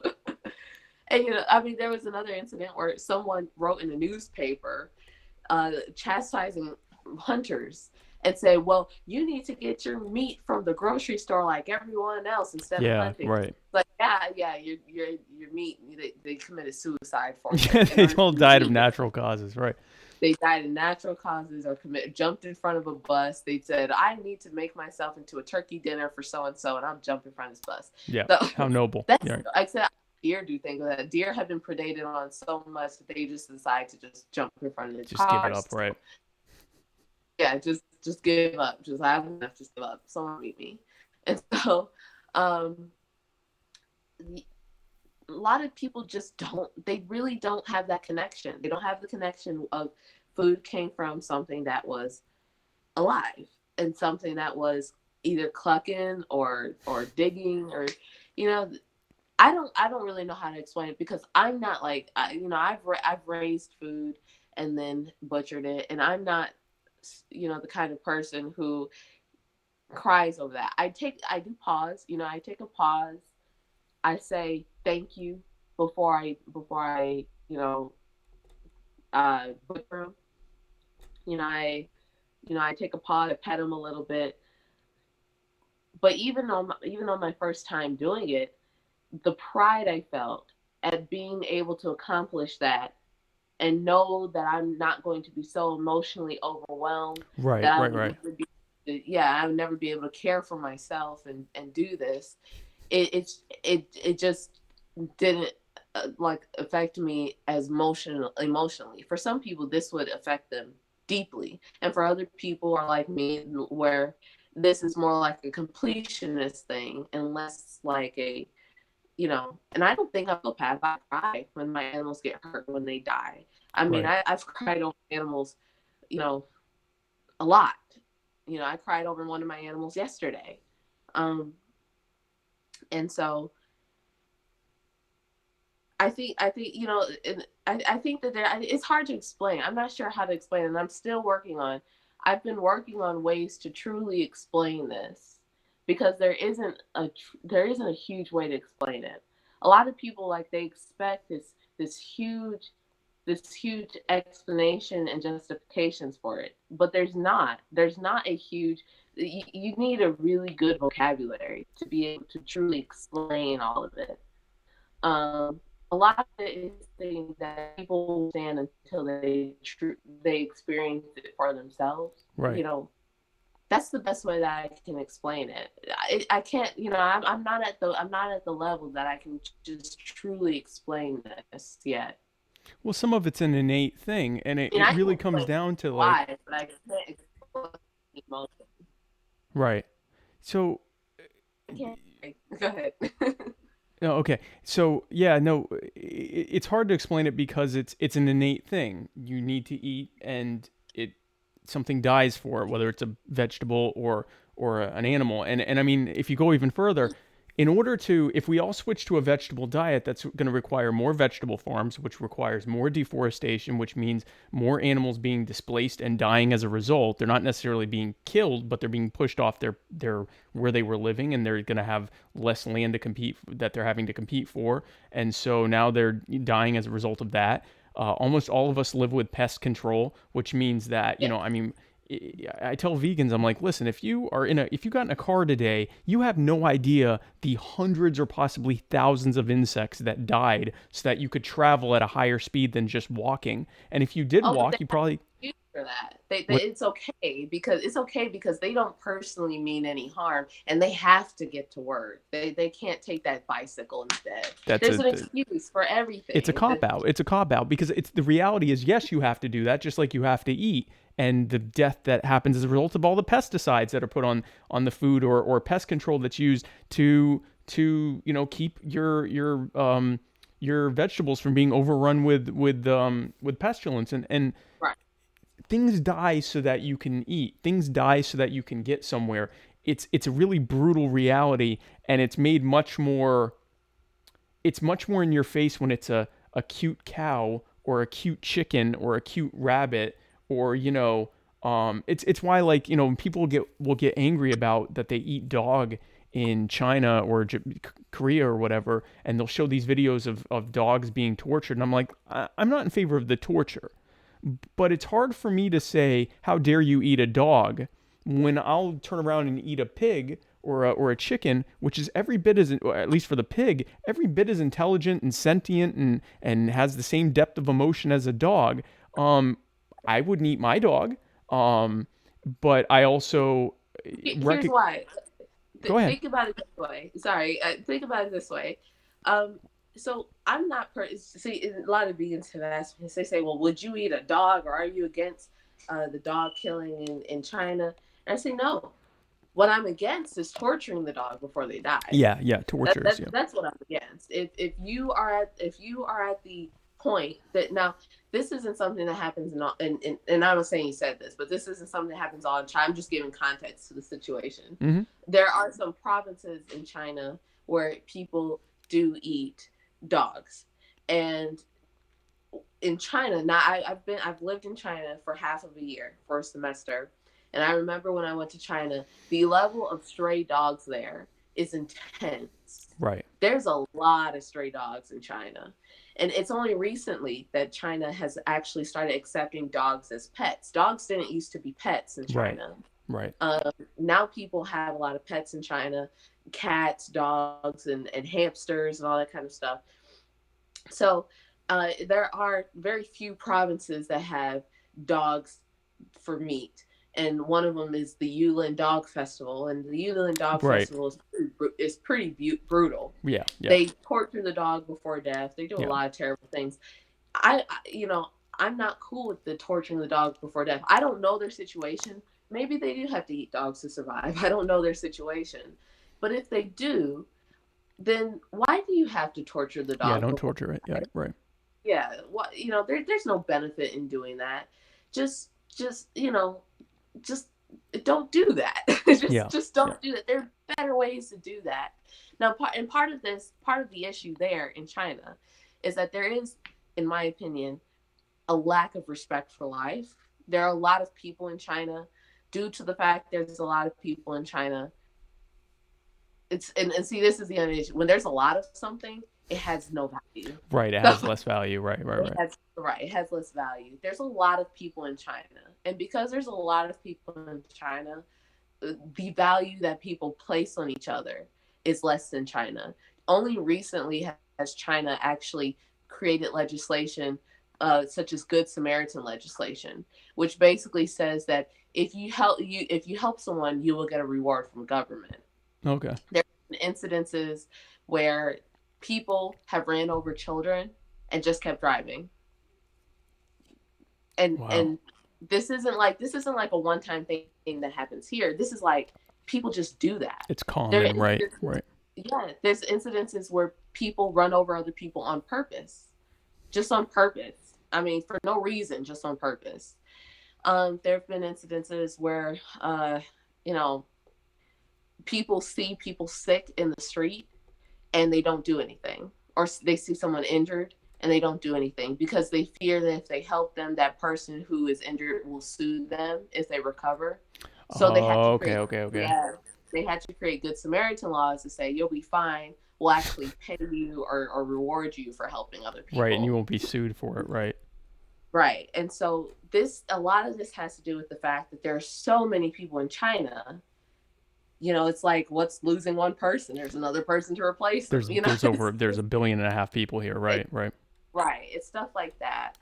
And so, and not to mention, China is just recently coming out of the whole super communist that, they are a communist country, but they've become a lot more economically free. And economic freedom is also personal and individual freedom as Right. well.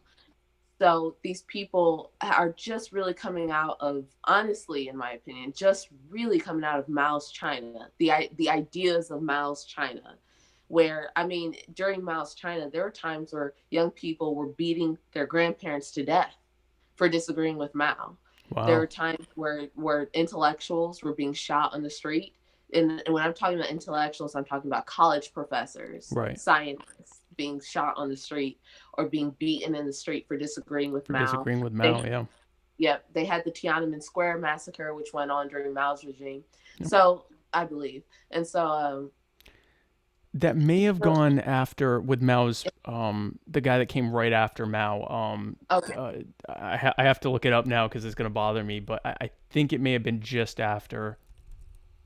Anyway, go ahead. I'm sorry. yeah, it's fine because that ideology from Mao is still there, and I mean, these people are still under this ideology of there's so many of us, who cares, Right. and they're coming out of this ideology because now there's cameras.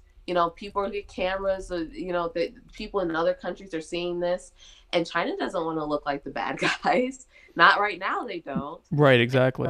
And so it's imperative for the Chinese to start looking like, to them, civilized people, impressing Westerners, impressing the people who are, the head of the GDP in the world.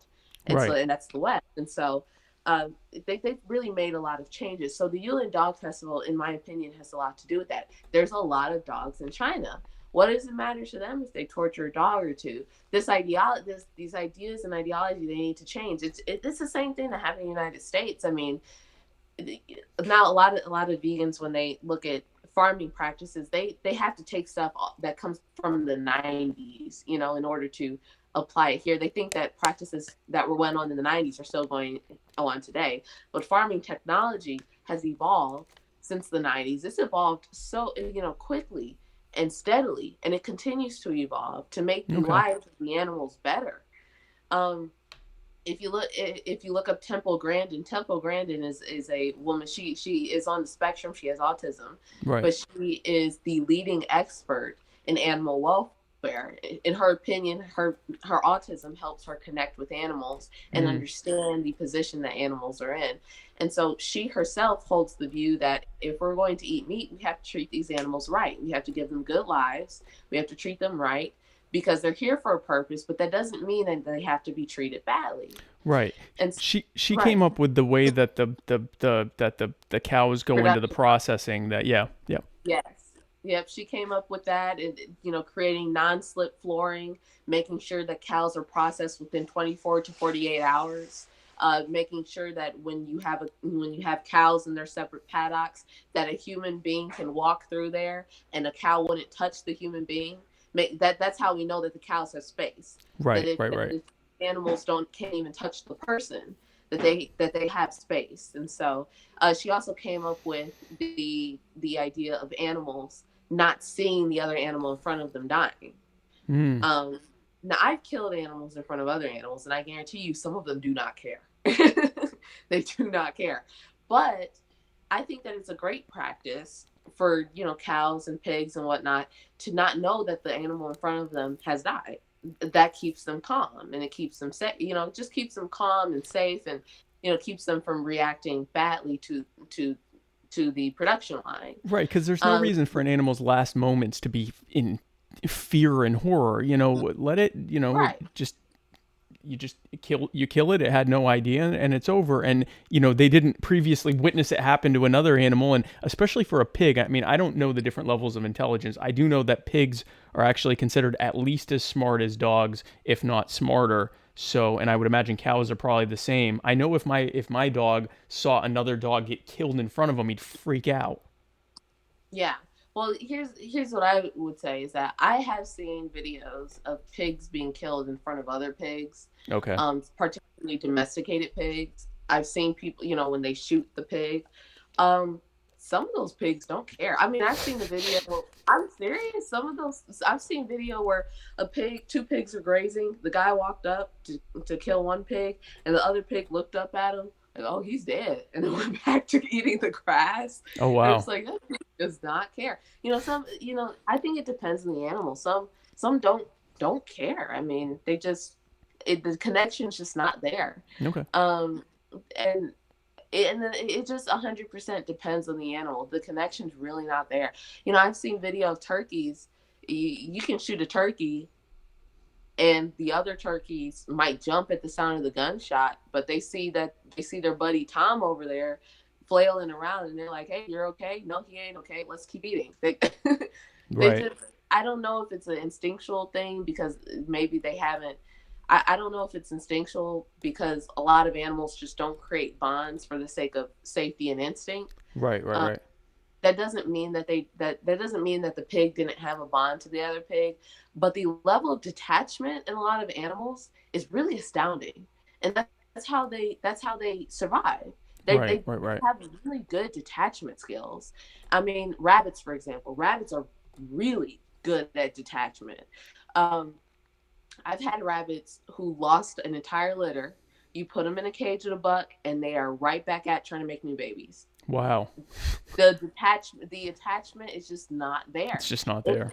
if they have babies, yeah, they'll feed them and lick them and mother them. But if they lose that litter, right back to making some more babies. It's not the The same emotional attachment, right? Yeah, that detachment levels, they don't mourn. That detachment level's just not there.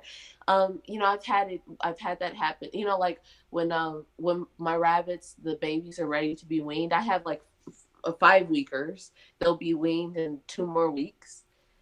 When it's time for them to wean, and I'll take them out of the cage that they have with their mom. Their mom's gonna look around a little bit, and then she's gonna go in the cage with the buck and make new babies. I mean, it's really interesting to me that the attachment and detachment is just, that's just how they have evolved and survived. Well, they've been bred for that for what, It's not tens even of the thousands of breeding, generations, it's the right? Or wild. hundreds of thousands of generations. Well, it's not even the breeding. I mean, even wild rabbits are the same way. Oh, They okay, okay. The behavior, the difference between a domesticated animal and a wild animal is just a couple rules. And the rule is that they're easy to feed. I mean, you don't have to deal with these ridiculous diets. So, for example, goats and cattle, put them out on grass, they're good, Right, and they forage, so they're easy to feed. The second thing is that they are easy to deal with. They're pretty gentle with people. They don't act crazy around people. right. Um, the third thing is that they have short gestation periods. So Okay. we're talking about like rabbits, 28 to 31 days, 35 days of gestation to have babies. And so I think those are the three main rules. There are probably more rules, but those are the three that I Those can are the big remember. ones, right? Right. And so, like cows have about like a 6 to 8. I'd say about six, maybe 6 to 8 gestation period. It's no wonder we don't breed elephants. Elephant gestation's like a year long. When you're saying 6 to 8, that's weeks or months. Months, Oh, months. okay. Yeah. And But a cow so, also has a tremendous amount of meat on it, so you're getting a lot for your time. right. And when calves are born, we're talking about, 80-pound calves sometimes. Right, And so 80 pounds. Now I'm not a cattle farmer. These are just things I'm trying to remember on the top of my head. right, right, right. And the weaning, like for example, weaning with cows, that's short. Weaning with goats, that's pretty short as well. Weaning with rabbits, that's just 6 weeks. And for specific rabbit breeds like the New Zealand, you can butcher them in 28 weeks. Wow. No, you can butcher them, not 28. Well, some people butcher 28 weeks. Some people butcher, I think, at like 12 weeks, something like that, 8 to 12 weeks sometimes. And how many pounds of meat is on a typical rabbit? They're talking about, well, when I read stuff, now I have never been able to get mine to that perfect, butcher weight yet. Okay. They're talking about 5 pounds by 12 weeks. And I've never been able to do that yet. So I wonder what feed that they're giving, but I've had trouble doing that. So they're usually about, maybe a little bit more than 12 weeks, probably closer to 20 by the time I've done that. Okay. Well, you're working on it. You're still learning what you're doing. Right. I'm still learning a lot. And so, or like horses, for example. Now, horses are animals that you don't ride a horse until they're past 2 years old. Past 2 years old. I'm not talking about at 2 years old. I'm talking about maybe 4 years old. And the value for horses has plummeted, but I think it might be going back up. But with horses, they're a little bit different. The domestication of horses has been different, but they were reliable because they're transportation. Right. So go ahead. No, go ahead. I don't have anything else to say. That's okay. So I just had before I let you, I just had a question. So as we've discussed briefly, but vegans hate you, and you have all of your videos, or at least the meat related videos, anything with animals in it, they're filled with angry comments from people with I guess low B12 levels. And now I shouldn't say that, because I actually, so my diet, I'm on an autoimmune diet, and so I actually limit my amount of animal protein because of that. So I'd say I'm about 90% vegan, and then 10% like mostly wild caught meat and wild caught fish. But you're definitely not vegan then. No, I'm not. No, I'm not vegan. But that 90% is all. I guess I should say mostly 90% plant based. And go ahead. You sound like a pescatarian. Pescatarians do the fish and stuff. Pretty much, and some wild game as well. I pretty much stay away from the factory farmed meat because of all the stuff they put in it, and there are some autoimmune issues with that. But all that to say that I shouldn't say that, because I do know there are vegans that can have the B12, but it requires heavy supplementation and all that stuff. Anyway, you get a lot of angry vegan comments. Did this begin as soon as you started with the butchering videos, or did it take a while for that to build up? So the first time I've ever really dealt with vegans was I made a video. I ended up deleting it because I was getting some terrible comments. I got to the point of just deleting it when someone attempted to dox me for the first time. Oh, wow. So, yeah, they got like this Californian address, which I don't live in California. But I decided, okay, this is getting a little too much. And, yeah, that's scary. I decided that I wanted to make a new video anyway, talking about all this stuff. And so I ended up deleting it. So the first time I ended up dealing with vegans was someone, a popular vegan on YouTube, found my video and did a response video to it. Oh, okay. And so obviously when someone does a response video, their followers go to the actual YouTube and start commenting on it. Right. And so me and that vegan did a debate on YouTube. It was a wonderful debate. Like, me and him had a great debate.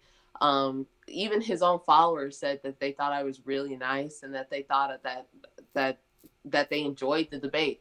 Obviously, we had these moral differences, his followers and I.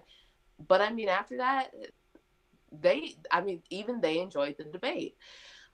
So that was the first time I ever had to deal with vegans truly. And then on Twitter, I ended up dealing with more vegans, because either I would I posted this video in which I was harassing one of my silky chickens. I was saying, why aren't there any eggs? And I started yelling, and I was doing these like funny like curse words in the video. Right. And it had like 5,000 likes. It had 5,000 likes and a bunch of retweets. People thought it was absolutely hilarious. It was like a mini viral video. And some vegans did not like it. They were like, she's harassing her chicken. And I was like, look, this chicken does not care that I'm yelling at it. It's not worried about you calling it names, right? Yeah, they thought that this, I don't know what they thought, like the chicken knew English or something. Like they don't understand English. And so there was some vegans who like got offended about it. And basically, I just end up kind of getting into these like mini arguments with some vegans. And obviously it would go my way because I had a lot more. The problem is that a lot of vegans do not use cited sources. They use a lot of sources from vegan blogs, which are not legitimate sources, Right. or they use sources, they'll do things like with those. The number one thing you're going to hear from a vegan is watch Cowspiracy. That is not a source. That's a Netflix video that has been debunked by a lot of people. Or the new one is Watch Dominion. That's a new vegan video. Watch what?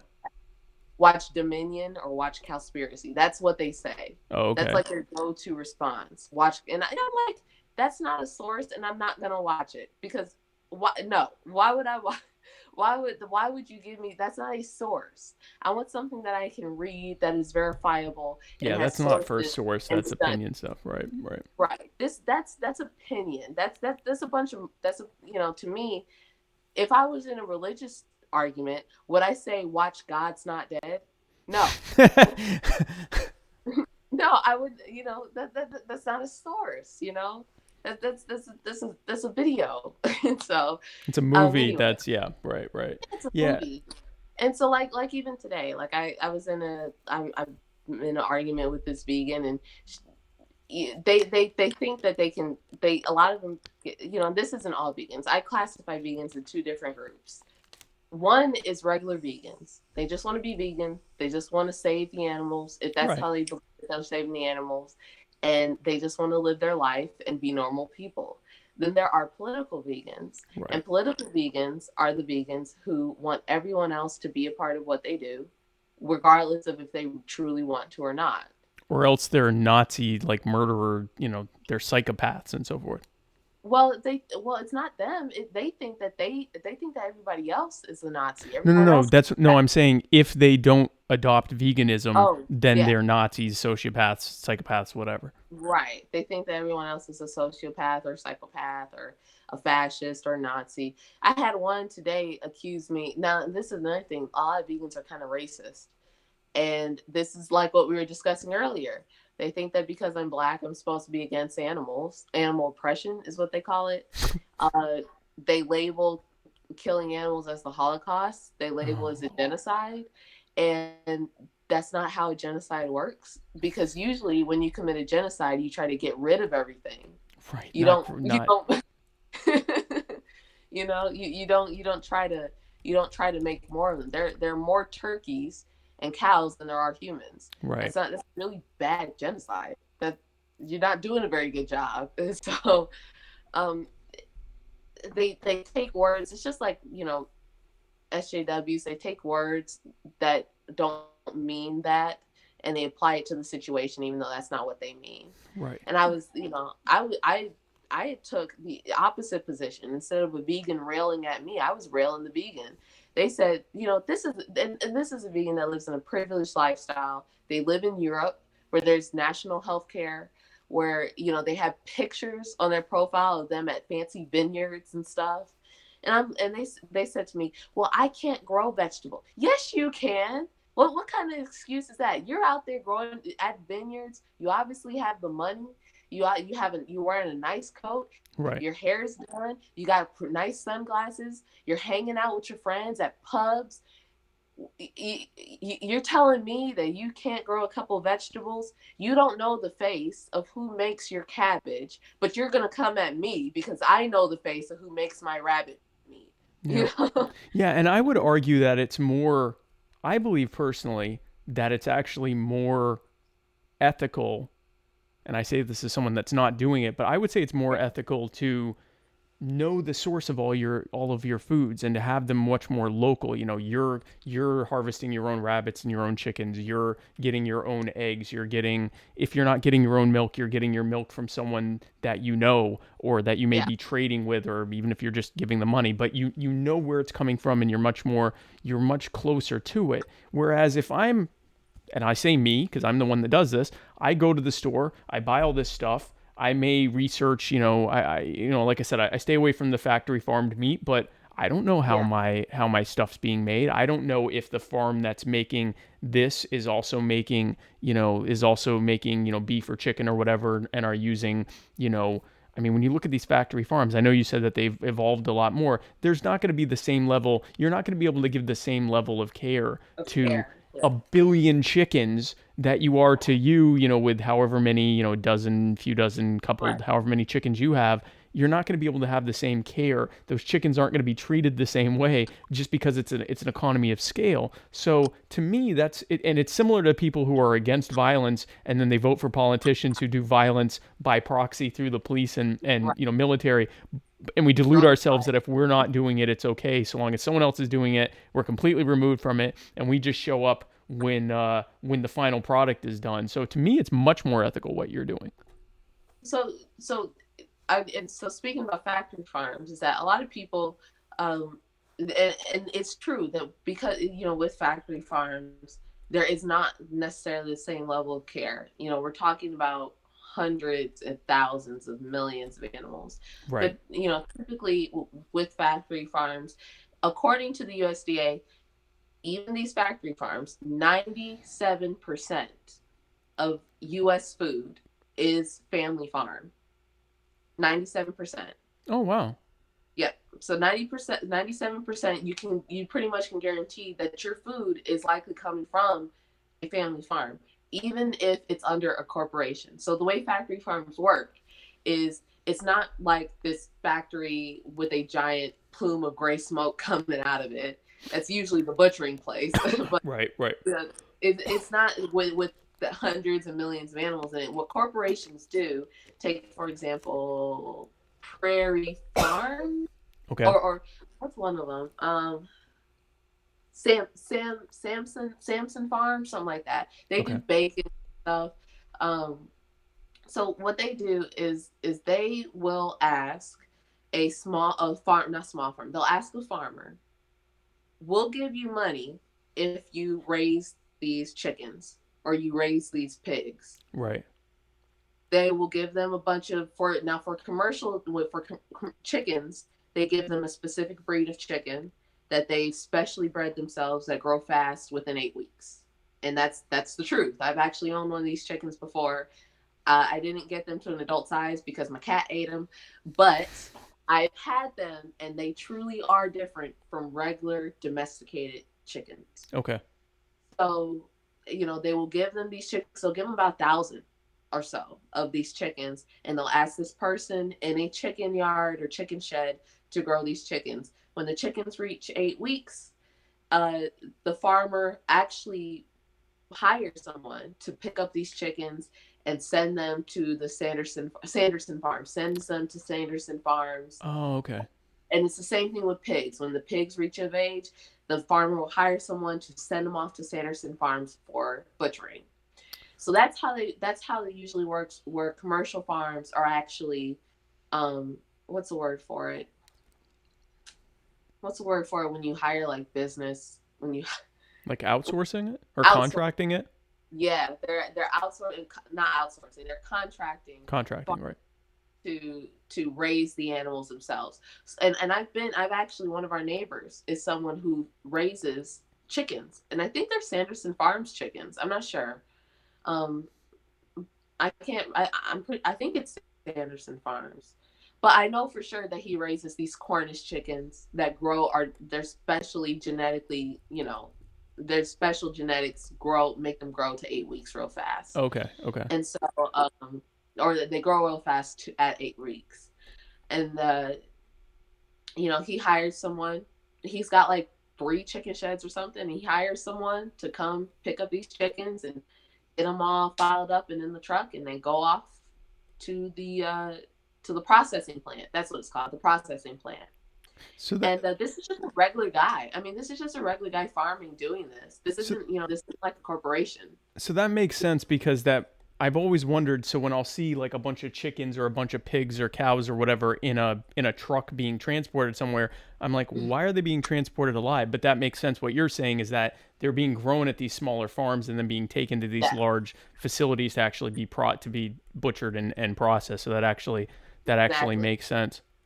Exactly. So 90, according to the USDA, 97% of farms, family farms are the backbone of the United States, and 97% of all farms are in fact family farms, whether they're small or large. And so, the same thing for beef. I was actually really surprised to learn where beef comes from.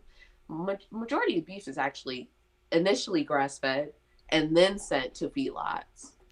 Um, Right. So it's grass fed, corn finished, or grass fed, grass finished is like a big difference between how they that were is finished. big. Yeah, that is a big difference. So grass fed and grass finish is the huge difference from grass fed to feed finish or Right. corn finish or whatever they decide to feed them. So Right. a lot of people raise cattle, they'll raise beef cattle, whether it's Angus or Brangus or Brahma or whatever, Right. and they will grow them out.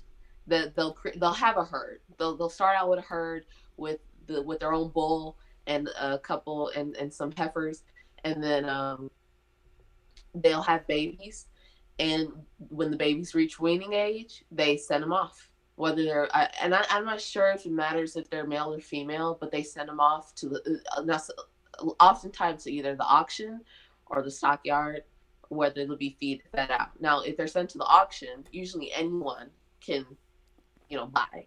If they're sent off to the feedlot, then they will be they'll be used for beef. And so majority of them are in fact started off and just just a bunch of grassland, and then they're sent us. So a lot of people think that these animals are raised in continuous darkness in a giant building, and that's not the way it works. You don't get good meat in continuous darkness in a giant building with cement. And actually, even dairy farms have changed a lot. There's this huge push against dairy, and it's really interesting because dairy does not have a lack of demand. People are buying milk, but the issue is that farmers are not getting their share of the profits from buying milk.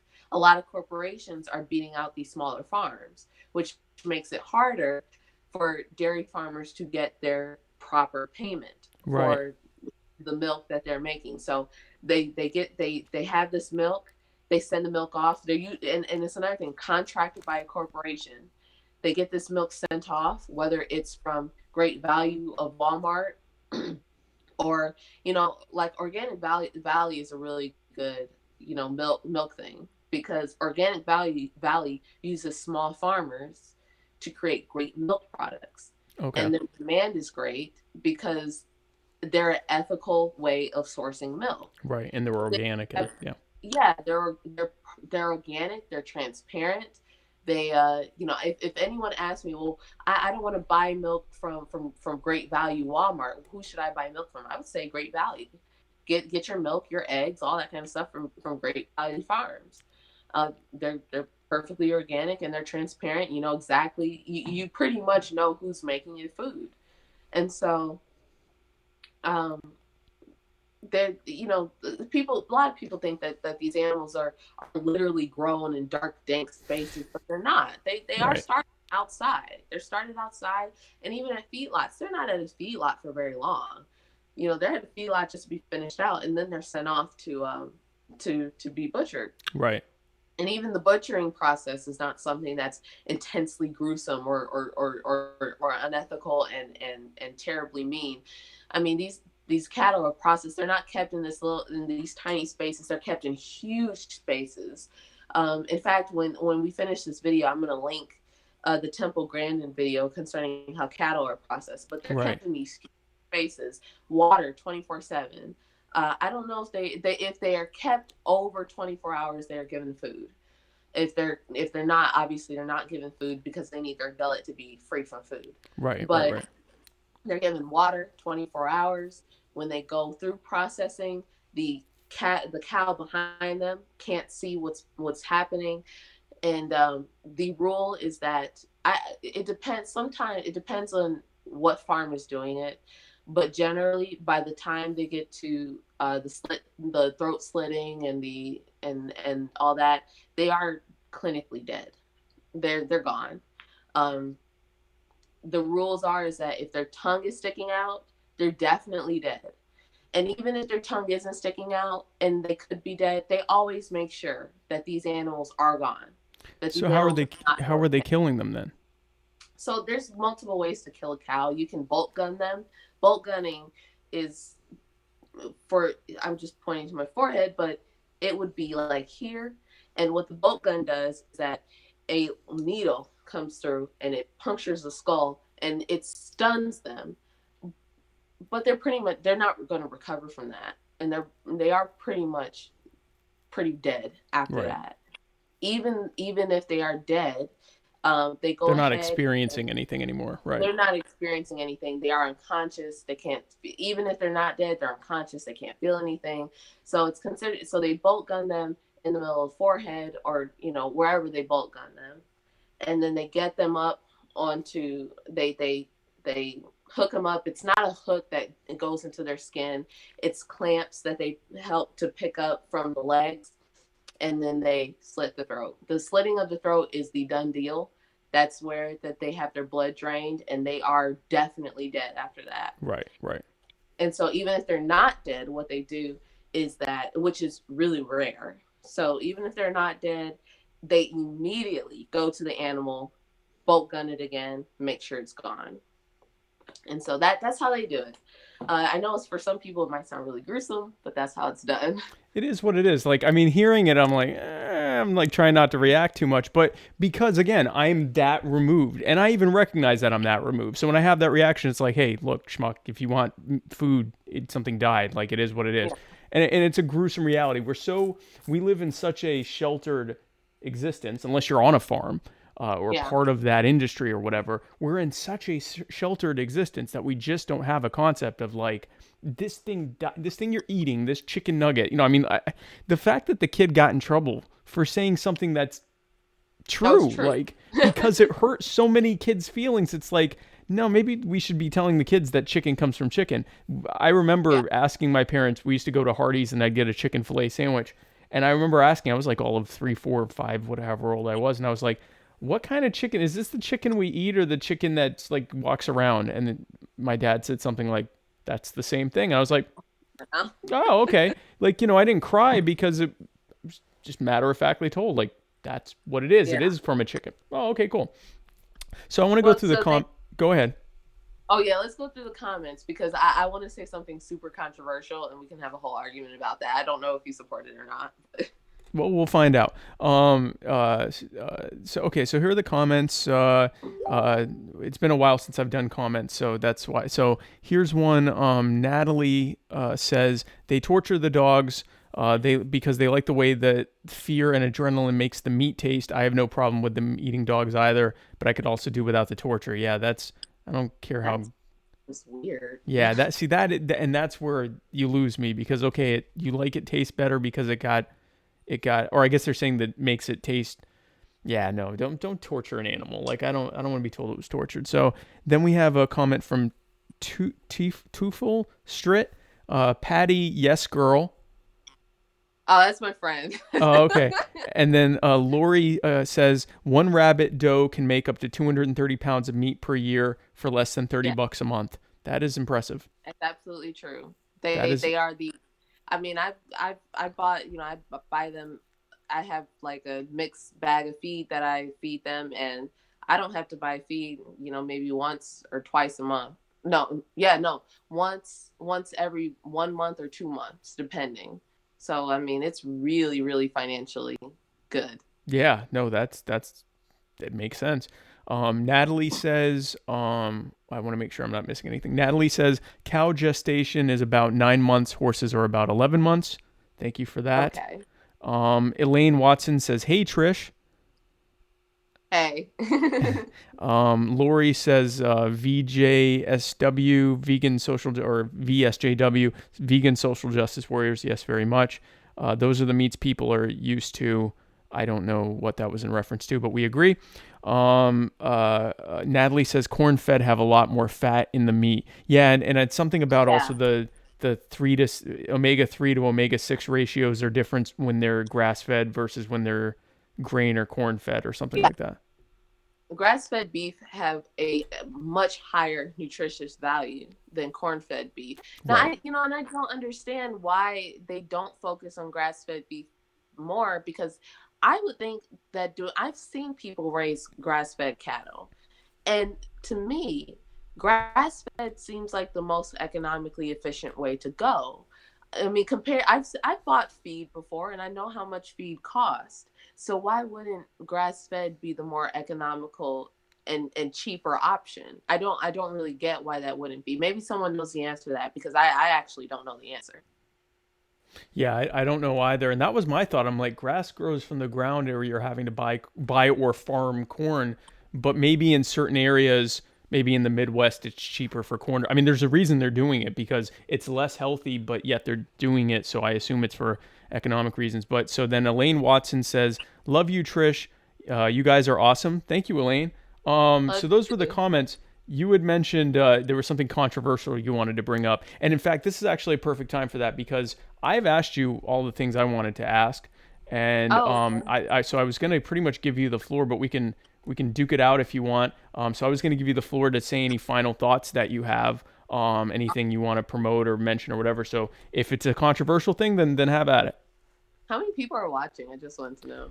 Currently, right now, we have 10 viewers, but we have had as much as 20, and total we have had, I know it's in the hundreds, and I don't, I'd have to close out the video to see, Yeah. yeah, to see the total number, but we average anywhere between on the low end for the when it's first live, anywhere on the low end from say 500-ish viewers to we've had as many as 3,000.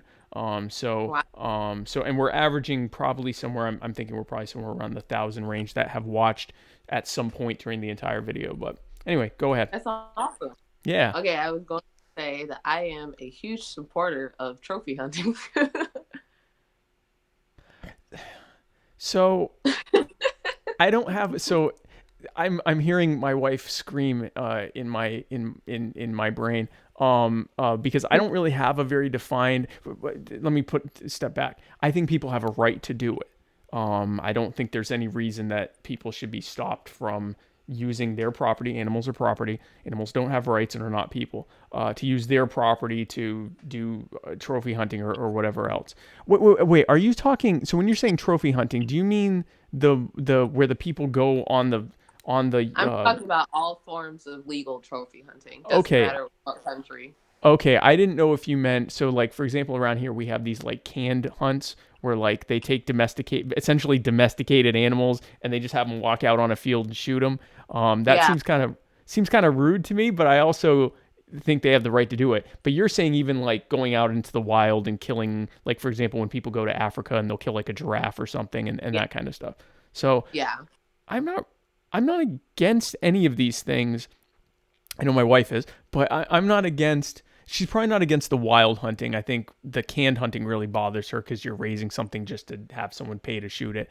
And then there's the So I ones where don't they're really, I've never really understood canned hunts myself. yeah, No, I'm not against it because I understand the concept of the animal being raised for a purpose, right? So right, yeah, I'm not huge on the idea of canned hunts. I guess I get why people do it. Um, I think personally, I don't like making arguments such as, well, if you're a real man, you'll hunt a certain way. right, right, right, right, I don't make arguments that way because to me it sounds like the whole you shouldn't own a gun unless you have a small whatever. And so right, that's what right. that sounds like to me. And so it I've never really understood canned hunts, but Yeah, I guess I understand why people I see why people do it. It's whatever, but I am in support of the whole if Zimbabwe wants people to come with lots of money to kill an animal. See, and a lot of people do not understand why it happens. right, So, for example, I remember the whole Cecil the lion. issue. That was fun, but And they when the destroyed guy that guy. That guy's business. He's they out of destroyed that. business. Yeah. Now, to be fair, the guy didn't do things completely right because he only cut off the head of Cecil, didn't use the body parts. I've seen trophy hunters use the entire body but keep the trophy. That's still a trophy hunt, but they Yeah, and still that makes ate a sense to little me. bit Like of the use the animal. meat. Yeah. Yeah. Right. Or they gave it to the villagers. And Right. and Right. that's Right. the proper way to do a trophy hunt I agree. anyway. But when the Cecil issue happened, and it was the West, it wasn't Africans who got upset about it. It was the West No, who it was got the upset. West. Yeah. No. And the Nigerians and Zimbabweans and all that, they would say, well, how do you feel about the Cecil issue? And they will look at you like, I have starving children. you know, We I have have real hungry issues here. children, and Right. Right. you're Right. worried about lion. And so anyway, when the West got up in arms about the Cecil issue, there were a couple terrible things that happened. The number one thing that happened was that hunters decided to lay low. They were not going to Zimbabwe anymore to Right. hunt specific animals because of the vitriol that people were giving Right. over hunting African animals. And thanks, Disney, but this is partly Disney's fault Oh for yeah. the Lion King. For anthropomorphizing animals. Right. Right. And so what was going on was that when these hunts are organized, the game wardens go out and they survey the area and they look for specific animals. They decide based on the animal's age, based on the animal's health, or based on uh, how long the animal's been around. Like I said, age and health. Age and health are one of the biggest things. And a lot of these animals are already cataloged, so they know their health and they know their age. So animals like Cecil, or like bull elephants who have gone past the age of 10 and are really past their prime, they've gotten aggressive, Right. or they become nuisance animals to villagers. They will they will say, okay, it takes this amount of money to go ahead and kill this animal. Right. And obviously there's usually there's a white Westerner somewhere with a gun who is ready to put that money up. Right. Right. Right. And they will go and they will shoot this animal and get rid of this animal. Just last year, no, a couple years ago, a girl named Kendall Jones killed a old bull elephant. This was a male bull elephant who had been harassing villagers, had been tearing down crops, been injuring other male elephants. And this is a bull that could no longer create babies. So this bull is actually hurting its own species. Right. She goes to kill this animal, and people were up in arms about it. I mean, same thing with the Cecil issue. People were up in arms about it. And finally, she posted a video of the villagers coming with huge bags to collect the animal's meat. And she said, you guys are mad at me, but these people got to eat. And for the first time ever, I didn't see barely one animal rights activist on there complaining. For the first time ever. Because they didn't realize that after she shoots these animals, people get to eat. People get to survive. Well, and they don't want to be seen as being against Africans being able to eat. Like that's not a politically popular position to take, right? You don't want to look like that, or else you look like an a-hole, right? Right, exactly. So anyway, after the Cecil issue, hunters stopped coming. Hunters stopped hunting lions. In particular, they stopped hunting lions. A month after the hunters stopped coming to hunt lions, an entire tribe of Zimbabweans decimated a whole lion pride because no one would come and shoot these lions or get rid of the lions or relocate them or anything because nobody would mess with them. Right. An entire lion pride completely destroyed by Zimbabwean villagers because the lions were coming and killing their livestock. And so for the first time ever again, I saw animal rights activists just kind of step back. Right. And the hunters finally came back to shoot, whatever animal had the bounty on their head. I mean, and this has happened with giraffes. There was a hunter, Tess Thompson. She shot a bull giraffe. And there are people asking for her to be raped. There are people demanding she be murdered. People wanting to see her shot, maimed, all sorts of terrible, terrible things. Because of their respect for life. Oh, right, yeah, Right. and they have such respect for life, right? Right. But this was another animal that was harassing other animals, harassing livestock, harassing villagers. People don't know that giraffes are actually pretty aggressive. They can be pretty aggressive. Okay. Uh, they have they have really strong kick. They have strong neck bones that in order the way giraffes fight is that the males will stand like this and they Yep. will hit each other in the neck with their necks. Right. I mean, if you see that, you see the power behind what they do, and they can be pretty aggressive. And Um, they're gigantic. I didn't real. I knew size, relative size. I saw a video where they were tracking down one that had gotten something stuck in its neck, and wow. they had to tranquilize it, and then they basically had to trip it and then pull this thing out. And it was, I forget if it was part of a, I don't know, whatever it was. It had gotten something stuck in its neck, and so Wow. these like rangers or whatever were tracking it down. The thing, I knew it was bigger than a person. It was very, very tall. It's not until you actually see it running away and they're chasing it down. It's the bottom. You can easily walk under its underside. And then I mean, Wow. that's just the legs and the underside. And then when you get to this massive, 20-foot tall neck or however big like, and I picture if one of those is coming after you or thinks you're a threat to it, I wouldn't want You to, can't outrun them either. You yeah, can't outrun them. yeah, Their you legs certainly are couldn't. so long. Yeah, you certainly couldn't outrun it. And I have seen the neck thing where they go back and like slingshot their necks towards each other, and Yeah. that's scary. Like you don't think of those as being scary, but it's pretty damn scary when I saw it. Oh yeah, yeah. I mean, they're huge animals, and these are not cuddly. These are not even deer. Even deer can be dangerous, Yeah, but these are not cuddly puppies. These are wild African animals where every day of their life is about survival, and they right, are not going to play with some human. right. They're They're not not your going to play with friend. an Right. animal right. I've thought to myself, I have a rabbit. I have two rabbits that can be pretty aggressive. And I thought to myself, man, if I ever get an animal rights activist out on my place, I'll be like, why don't you stick your hand in the cage? Why don't you pet them? Come pet the And bunny. Yeah. because I want to see you get bit, so you understand that they're not playing with you. Right. They're not. They don't have this same perception that we have. They don't. We might have good intentions, but they don't see things that way. And it's not because they've been taught to be aggressive. It's not because they've been taught that everybody's scary and dangerous. It's just how animals are. They're That's instinctual. Right. it's in their instinctual. Yeah, it's instinctual for them to be guarded and to be protective. And, of course, there's going to be a vegan out there who says, well, I can make them change. I can love them to stop that. Look, there's some animals you cannot change. I'm sorry to tell you.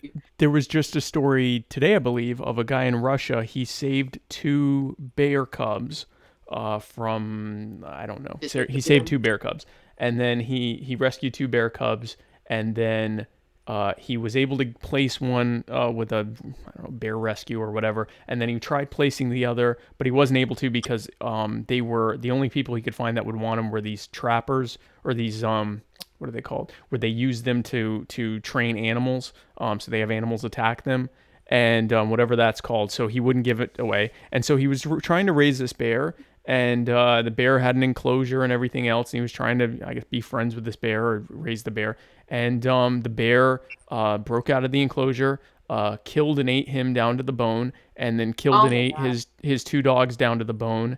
And then when rangers or authorities or whatever, this was in Russia, when they showed up, they had to kill the bear because the bear came at them. And Oh um my God. and I mean, this was a person who, I don't know if he was an animal rights activist, but he was, I'm gonna raise and take care of this bear, and Yeah. they're wild. These are not the dogs They're and not cats have been. dogs. They're not dogs and cats have been bred for thousands of years to be our friends, right? Yeah. So like, and even then we still have issues where dogs attack people or whatever, because it's just, I mean, They're people still attack people too. animals. Yeah, it is Right. what it is. We're all animals, Right. and we are. And, that's another thing that I constantly think about is that there's a lot of mixed messages being given by the animal rights crowd, and one of the mixed messages is that first they'll say two things. They'll say two different things. So if you're a viewer and you're listening and you always have arguments with vegans, here's something to help you kind of cut through the BS. Right. There are two claims that will be made. The first claim is that humans and animals are of equal value and that they are equal morally and that there is no top or bottom, that everyone is on the same line. Animals aren't better than humans, humans aren't better than animals. Right. If you ask them, well, if you establish a guideline that animals and humans are not the same, the second claim that will be made, the second claim that would be made is that, well, humans have a responsibility towards animals. So Why? you have to ask them, if humans and animals are equal and there is no moral difference between them, why should humans have responsibility towards animals? If everything is equal, why should we have responsibility towards animals? If animals are equal to each other, if the fox is equal to the sheep and the fox is equal to the chicken, should the fox have responsibility to protect the chicken? No, right? We don't give that sort of moral reasoning to the animal. Right. So there's a difference that has to be made. Either humans are actually morally better than animals, right. or we're not. Or we're not. You can't make the claim that we have a responsibility towards animals and yet we are the same as the animals. It's a good point, because I used to, again, when you first argue a point, you sometimes think you're the first one to think of it, and I showed up and I went, but what about predators? Because they'd never thought of predators, right? And and so I said, what about the lion? And they were like, well, I'd like to think that we're at a better moral standard than a lion that's trying to survive. But you're right. Okay, great. But you just said equal. Yeah, exactly. So if we're on the same moral plane here, including the insects, which again, I can't get to work without killing thousands of insects. Well, would you say that about killing thousands of humans? Would you go to your job if it required you running over thousands of humans? And if not, then you are acknowledging that they're not on the same plane. So no, it's very true. Yeah, and I've had that conversation before. When I was actually talking, when I talk to a lot of different vegans, it always will come to they'll say that their diet is about no suffering. Well, then you bring up the fact that, well, farming causes a lot of suffering for insects and rabbits and squirrels and mice, and they'll say no, it's about the less amount of suffering. Oh, no, wait a minute. Now you're implying that the animals, if you have to eat, the animal's life doesn't matter. So what is it? Does the animal's life matter and has value? Right. Or does diet come first, then the animal's then life the matter? Animal comes first. Yep, exactly. Right. Because then it's a degree of what you're comfortable with. It's no longer a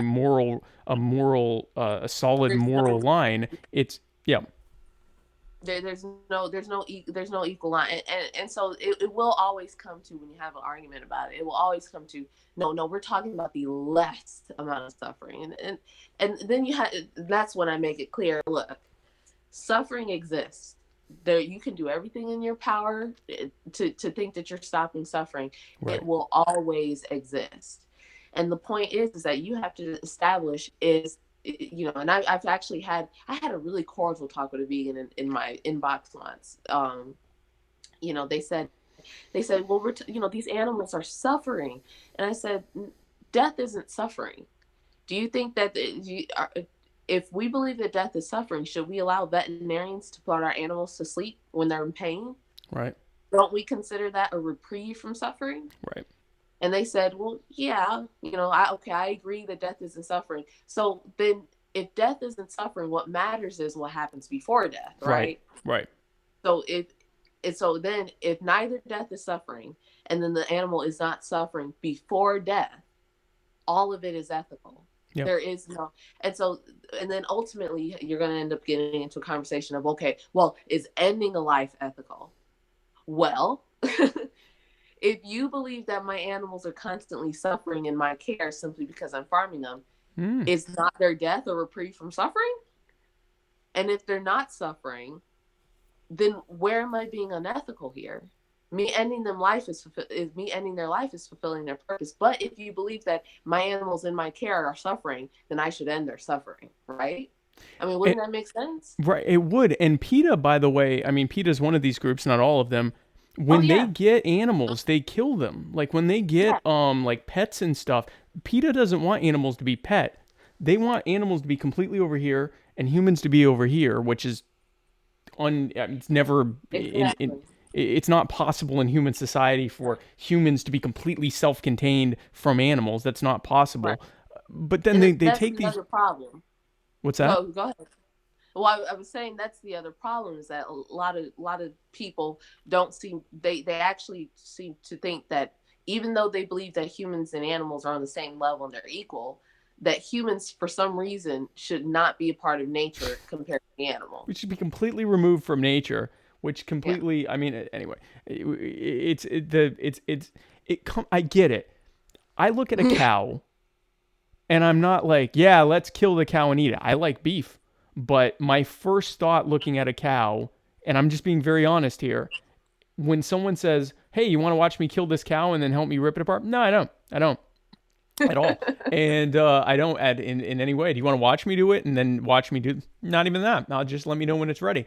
So I get it. I get that for most of us, especially those of us who grew in this kind of hermetically sealed existence, where that's that thing that happens over there that we don't think about. It's not foremost and in the forefront of our heads. We buy it with packages with happy chickens on it, and the happy Yeah. chickens are marching around. Oh, the chicken tenders, and I'm whatever. completely Like that's different. Yeah, right. I'm So completely different. I look out into the field. My neighbors have cows, and I look out in the fields, and every time I pass by, I say, "Dang, those are some good looking cows." This one, my husband looks at me like, "Should I be worried?" I'm like, "No, no." I'm just thinking to myself, those are really, and when I look at a cow, when I look at my own animals, I've picked up. I picked up my live rabbit, New Zealand's before, feel the back of their leg, their haunches, and go, "Yep, that's ready." And they're live, and I'm sitting there like, "Yeah, that's ready. I feel the meat on it, and I've done that with my chickens. I feel the meat on it. That's ready." but I've that's their looked at a cow. purpose. There's nothing wrong with that. Yeah, that's their purpose. And I've looked at a cow, and I've looked at their conformation and how much meat is on their legs and their front, and I think to myself, wow, the muscle, it looks great. I bet when you dress it out, it'll look great. That's I see. I have those thoughts in my head, and it's not it doesn't feel abnormal to me. It's not I've said, abnormal. It's actually honest, right? So I can yeah, talk all day long about marinating meat and cooking meat, which I do very little. I cook it like blue rare. I cook it as close to when you're looking at it as I think is still safe to eat. But I mean, I can talk all day long about meat. I can talk all day long about protein levels and especially marinating and all that, and how you can marinate it overnight and rosemary and I mean I have an entire episode where I just talk about marinating meat and cooking it and eating it and what to pair it with and all that stuff. But then when it comes to like when it was still alive and when it's time to kill it and butcher it, I'm like, I mean, I can talk about where the cuts of meat come from, but I'm not going to be nearly as comfortable talking about like when you were talking about the bolt gun and stuff, and I'm like, all right. Like, I mean, again, yeah, and I'm someone that isn't like, I'm not a vegan. I'm not an animal rights activist. But even still, I'm like, man, that's something that I could have gone the rest of my life without knowing. like But yet I couldn't do all the stuff I'm doing if that wasn't done to it, right? Like, I mean, it is what yeah. it is. And I've done two different. Now the method of dispatch, and they call it dispatch and killing, butchering, whatever. The Okay. method that I use is cervical dislocation. They call it the broomstick method. And so with the broomstick method, now it's going to sound a little. I hope you don't mind. It is what it It's going is. to Like, sound right. it bothers It's me, going to but it sound is what it is. so basically, what you do is you can take a stick or you take a broomstick or whatever, and you put the animal's neck under it, right at the base of the skull. You quickly step on it, you pull. That's it, and their neck is instantly broken. They are literally Oh, like down gone. on the ground, I'm confused. So you're putting it down on the ground and then putting the stick over You it? put the broom, yeah. You put the stick down. You put the stick down on the ground. You take the animal. You slip their head under the broom. Okay. Yeah, you slip their head under the broom. Like, this is the broom. This is I'm the holding animal's my head. neck while you're saying this. Yeah. Well, you slip their head under there, and then you quickly step onto the broom. You have their back legs and you pull, and they're gone. That's it.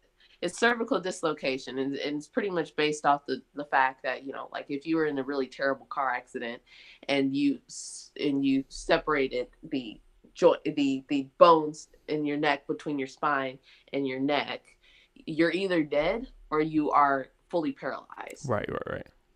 And so it's the same thing with an animal. They die literally at the first tug. And that's my preferred way of doing it, because I know for a fact that they don't feel anything. Right. Because once you are cervically dislocated, you can't feel anything from the back. And then the other thing is that I do an eye check. And so what I do, if this is their eye, I press on their eye. If their eye doesn't react, I know that they're gone, that the brain function's just not there. So they are just instantly gone. That's the way that I've done it. Because I've done they have another one where you can put them in a cone and you do it by draining blood. Now it's supposed to be really, really nice, because when you just drain their blood, they're supposed to be just going unconscious. I've done it and I didn't like it. I felt that the animal was suffering. Yeah, I'm not. Yeah, I like the idea of like bang, it's dead. Like, yeah, I'm bang, it's dead. And same thing with a gun. Now, the first time I did the bloodletting, whatever they call it, is it was the rooster, and I put him in the cone, and I went ahead and slashed his throat, and he jumped out the cone, and he was clearly very alive. He didn't move because his you know, when you lose blood, you become weak. Right. But I watched him just kind of sag. He's just like, and I was like, I don't like that. Yeah. I didn't No, like that. Because, you know, it was clear that he was suffering. To me, he was suffering. And so I said, I need to find a different way to do this. And so I started doing the cervical dislocation method. And I didn't have to tug hard or anything. It's just, boom, gone. Yeah, that to me seems. It's like I knew for a fact that they didn't feel a thing. And so, yeah, and so that's the way that I've done it since then. And so that way makes me most comfortable. And I know for a fact they don't feel it. The other way that I would feel comfortable doing it is if I was doing a pig or a cow or something, it would be by gun. And you put the gun, you put it either in the front or the back, and they're also instantly gone with that. That's You shoot someone in the brain, it's over. Right. Yeah. And so, you know, there are ways to do it. You know, a lot of people, you know, people's grandmas and grandpas used to just put them on a block and get their butcher knife and boom, gone. Right. You know, that's an instant. There was a video that was going viral on Facebook for a long time, and I actually ended up seeing it today. Someone shared it, and I saw it today. This was a huge Yorkshire pig, and this was obviously in a different country.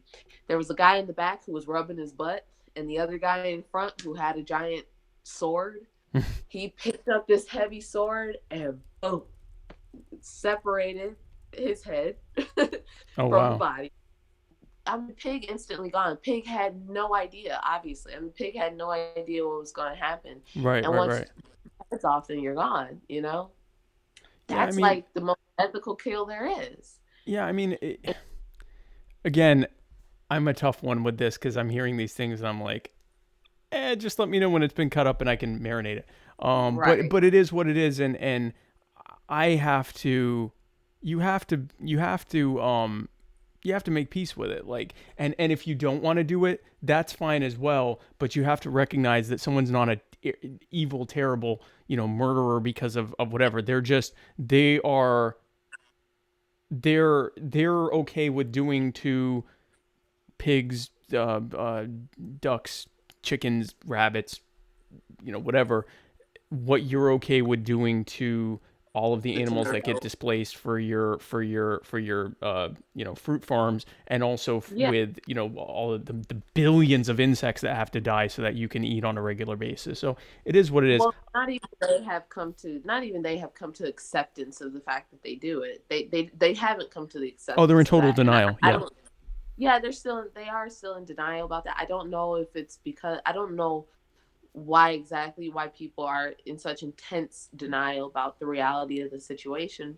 And even still, So many of them will go around saying that the vegan diet is for everyone, but it's not. No, it's not. Unfortunately, it's not. For people with Crohn's disease, and They there are can't do people it. with Yeah. eczema who can't do it. For Yep. people with eczema like me, I've been able to manage my eczema pretty good by adding more meat to my diet.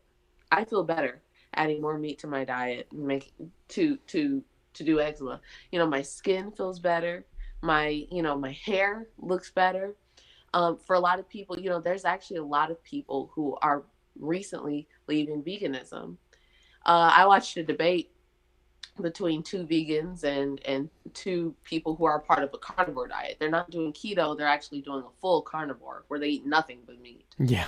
Um, you look at the difference Jordan between Peterson's these doing that, people. right? Oh, he's on a ketogenic diet, I think. Oh, I thought he was just on Joe Rogan talking about. I'm He not was sure if it's carnivore or ketogenic he's on. okay. Yeah. Because Okay. with keto diet, you can eat some plants. With carnivore, you don't eat any plants. Yeah, he had said he switched, so he was doing just meat and greens, and now he's just doing meat. He and his daughter Okay. are both just doing meat. Okay. Yeah, his daughter has arthritic issues, and she's Yep. been able to treat that just eating meat. I think that's amazing. Yeah. Yeah. And so, and even depression, both of them have solved their depression issues by eating meat, which is, I mean, that's amazing. That's awesome. Yeah.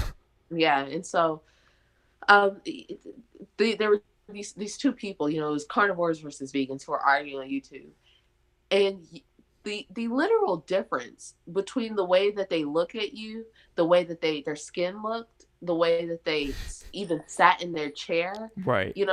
One of the vegans that was arguing is a guy named Vegan Gains. The dude is mentally unstable. He has mental issues, very clear mental issues. He threatens regular people on the daily. He just recently posted a video where he was licking his wife's toes. And so when I see vegans acting like that, it really makes me not want to be a vegan.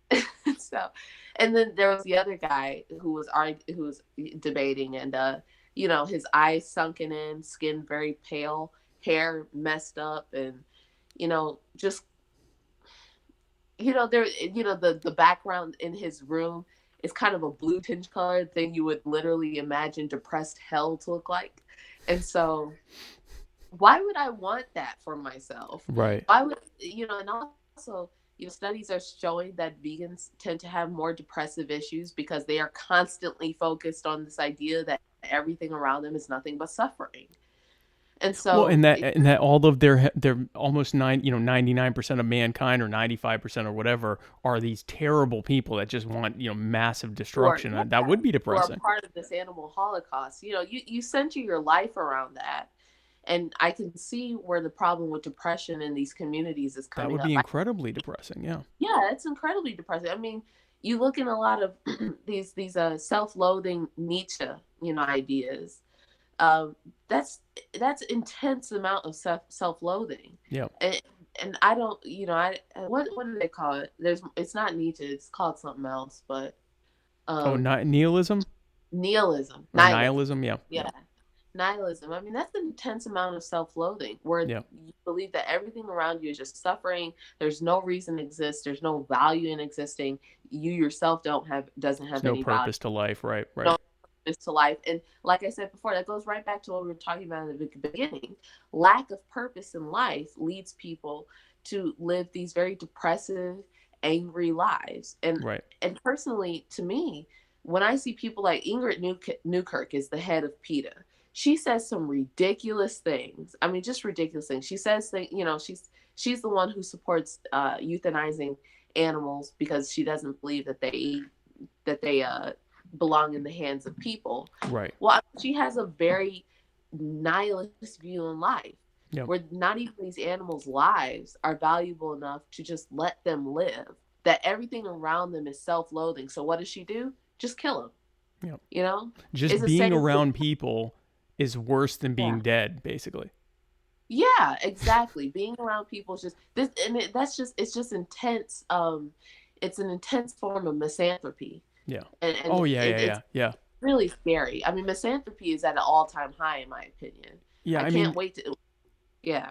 No, I mean, when you hear veganism seems to go hand in hand with this, or often, not always, but often, with this concept that humans are a type of parasite, and we get Yeah. compared to parasites. Only humans and parasites do damage to their environment. Only humans and parasites, da da da da da. And they ignore quite a bit that humans also do that parasites don't do. And they also ignore that humans aren't the only things that cause displacement of other animals. There are animals that, I mean, you look at all the work that has to be done in parks to make sure that deer don't overrun an area because it hurts, it hurts the balance of things, or that they'll add wolves to an area to help keep certain things Right. down because that allows, and I'm not an expert on this, but that No, ecosystems no, can no, you're be, right. go ahead. You're right. Like you're talking about. I mean, they add wolves into specific areas. I mean, Yellowstone, they'll either add wolves or they'll cull wolves in Right, Yellowstone to keep elk and deer populations up or down. I mean, they do things. Coyotes are a year-round hunt. You can hunt coyotes anytime you want because right. coyotes breed so quickly. Wild boar, that's an invasive species. Yep, yep. And I mean, you tell people these vegans don't want you to hunt wild boar, and you try to explain to them, well, if we don't hunt the wild boar, you don't get your cabbage. So, they eat crops. Yeah, they They eat. damage They're soil. herbivores, right? Yep. Yeah, they Are damage. they herbivores or omnivores? They're omnivores. Okay. They will in fact kill and eat baby deer. So Yep. they hurt the deer population as well. And same thing with coyotes. If only people saw the damage that coyotes do Right. to laboring cows who are in labor. I mean, I've seen some terrible pictures. There's one where the cow was in labor and the coyotes got to the cow before the farmer could, and so the coyotes had literally eaten this baby while it was coming out of the mother. And Oh wow. it was awful. I mean, it was absolutely, there's a picture, mother didn't make it, so it was really awful. But they think that they don't understand that that you know nature is not this kind mistress to everything. New. And so yeah, and so they don't want, they think, okay, like you were talking about with with they believe that the environment will balance itself out without people. I don't understand this argument though, because humans are part of the environment. What if we are the balance? What if we're here to cause that, to create that balance, to help facilitate the balance? We And live on the layered remains of entire families of species that cease to exist long before anything even resembling a human. I don't know if you are. I'm not a young earth creationist. I believe in at least a certain level of evolution, and I do think that humans came from the great apes, and that the reason, and then bringing back in meat, the reason that we evolved into what we are is because we ate animals, unlike most of the other great apes that mostly ate plants, and so that allowed our brains to grow or whatever. But my point to all that is, long before anything that even closely resembled a human walked this earth, there were trillions of animals that died they were victims of nature.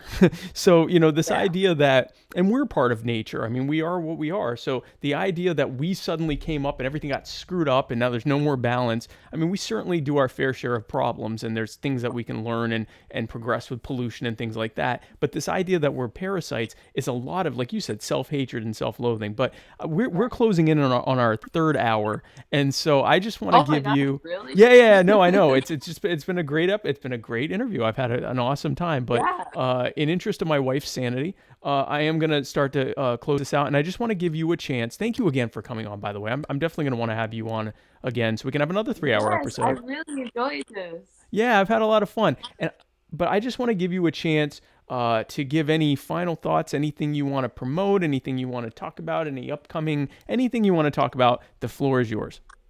Um, just final thoughts. I would tell you guys, when it comes to food, since it's this is about the farming thing. When it comes to food, it's really important for you guys to just, instead of believing that everything with your food is bad, even if you're buying it from the grocery store, Right. it's really important to research and look behind. I mean, there are a lot of companies out there that are actually doing really well when it comes to giving you either localized food or very transparent food. And even if it doesn't seem like transparent, like you're getting it from a big company, look into who is making that food. there's a lot of propaganda out there right now that's making dairy farmers look like they hurt their cows, or that they hate their cows, or that they kill calves all the time. Right. A lot of propaganda going on that's telling people that beef cattle and pigs are living in dirt and muck 24/7.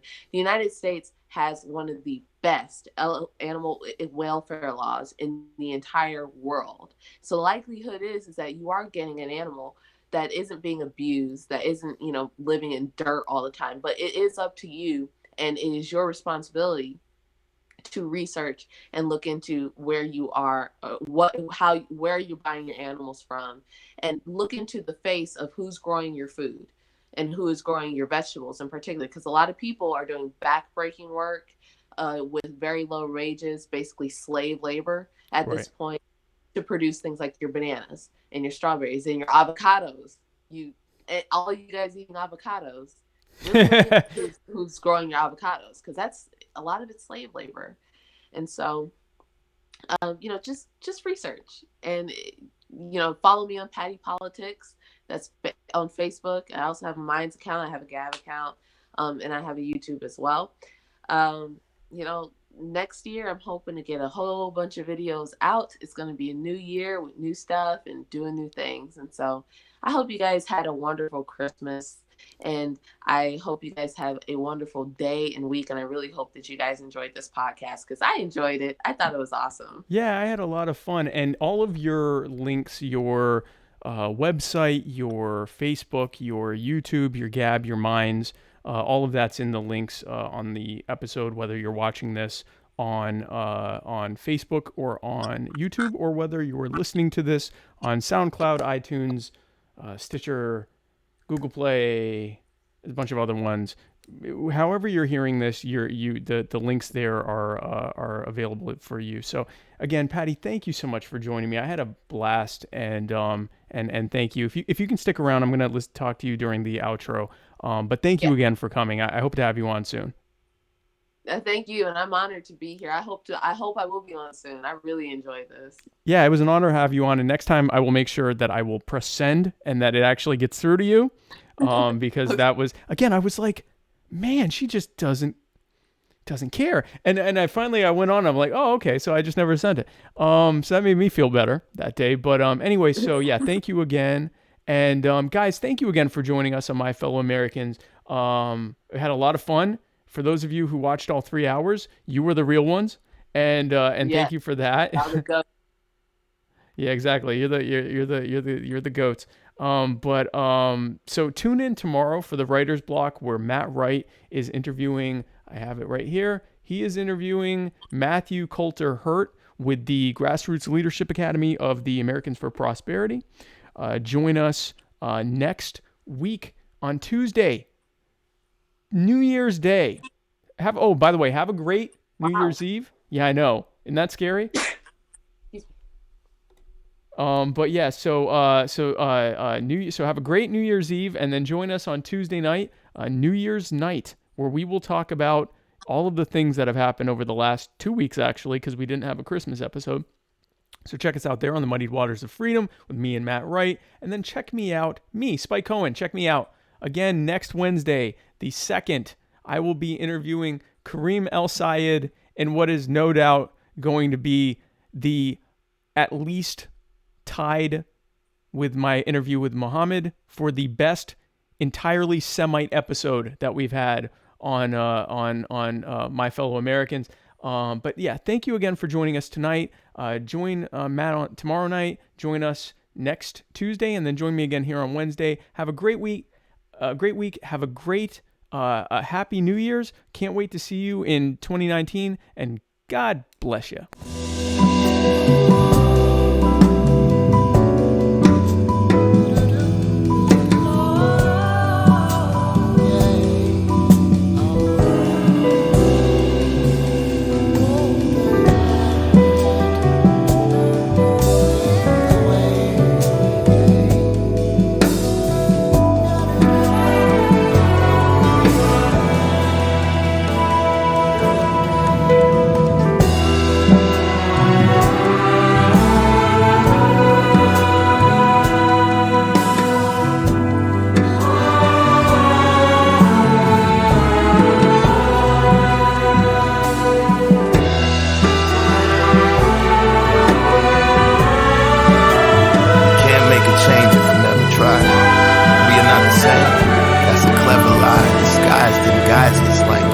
my skin with my friend. In reality, you are my kin, though I view the world through another's iris. If you slide in my kicks, it might fit. We might just unite and come together, become hybrid, at the least slightly like-minded. Indeed, the life I've lived brings light to kindness. All you need is a sign. Put a cease to the crimes, put an ease to the minds like mine. Sometimes darkness is all I find. You know what they say about an eye for an eye in a time when the blind lead the blind. Who am I to deny I would cry when a loved one dies? I recognize that body outside, bullet holes in the body that was alive. Now confined to a chalk outline. Find out how, but you never know why. It ain't even make it to the news at 9. It ain't even make it to the news at 9. That's my sister, mother, father, brother, son. That's one of mine. All these tears, I close my eyes, open up to only find I'm in line.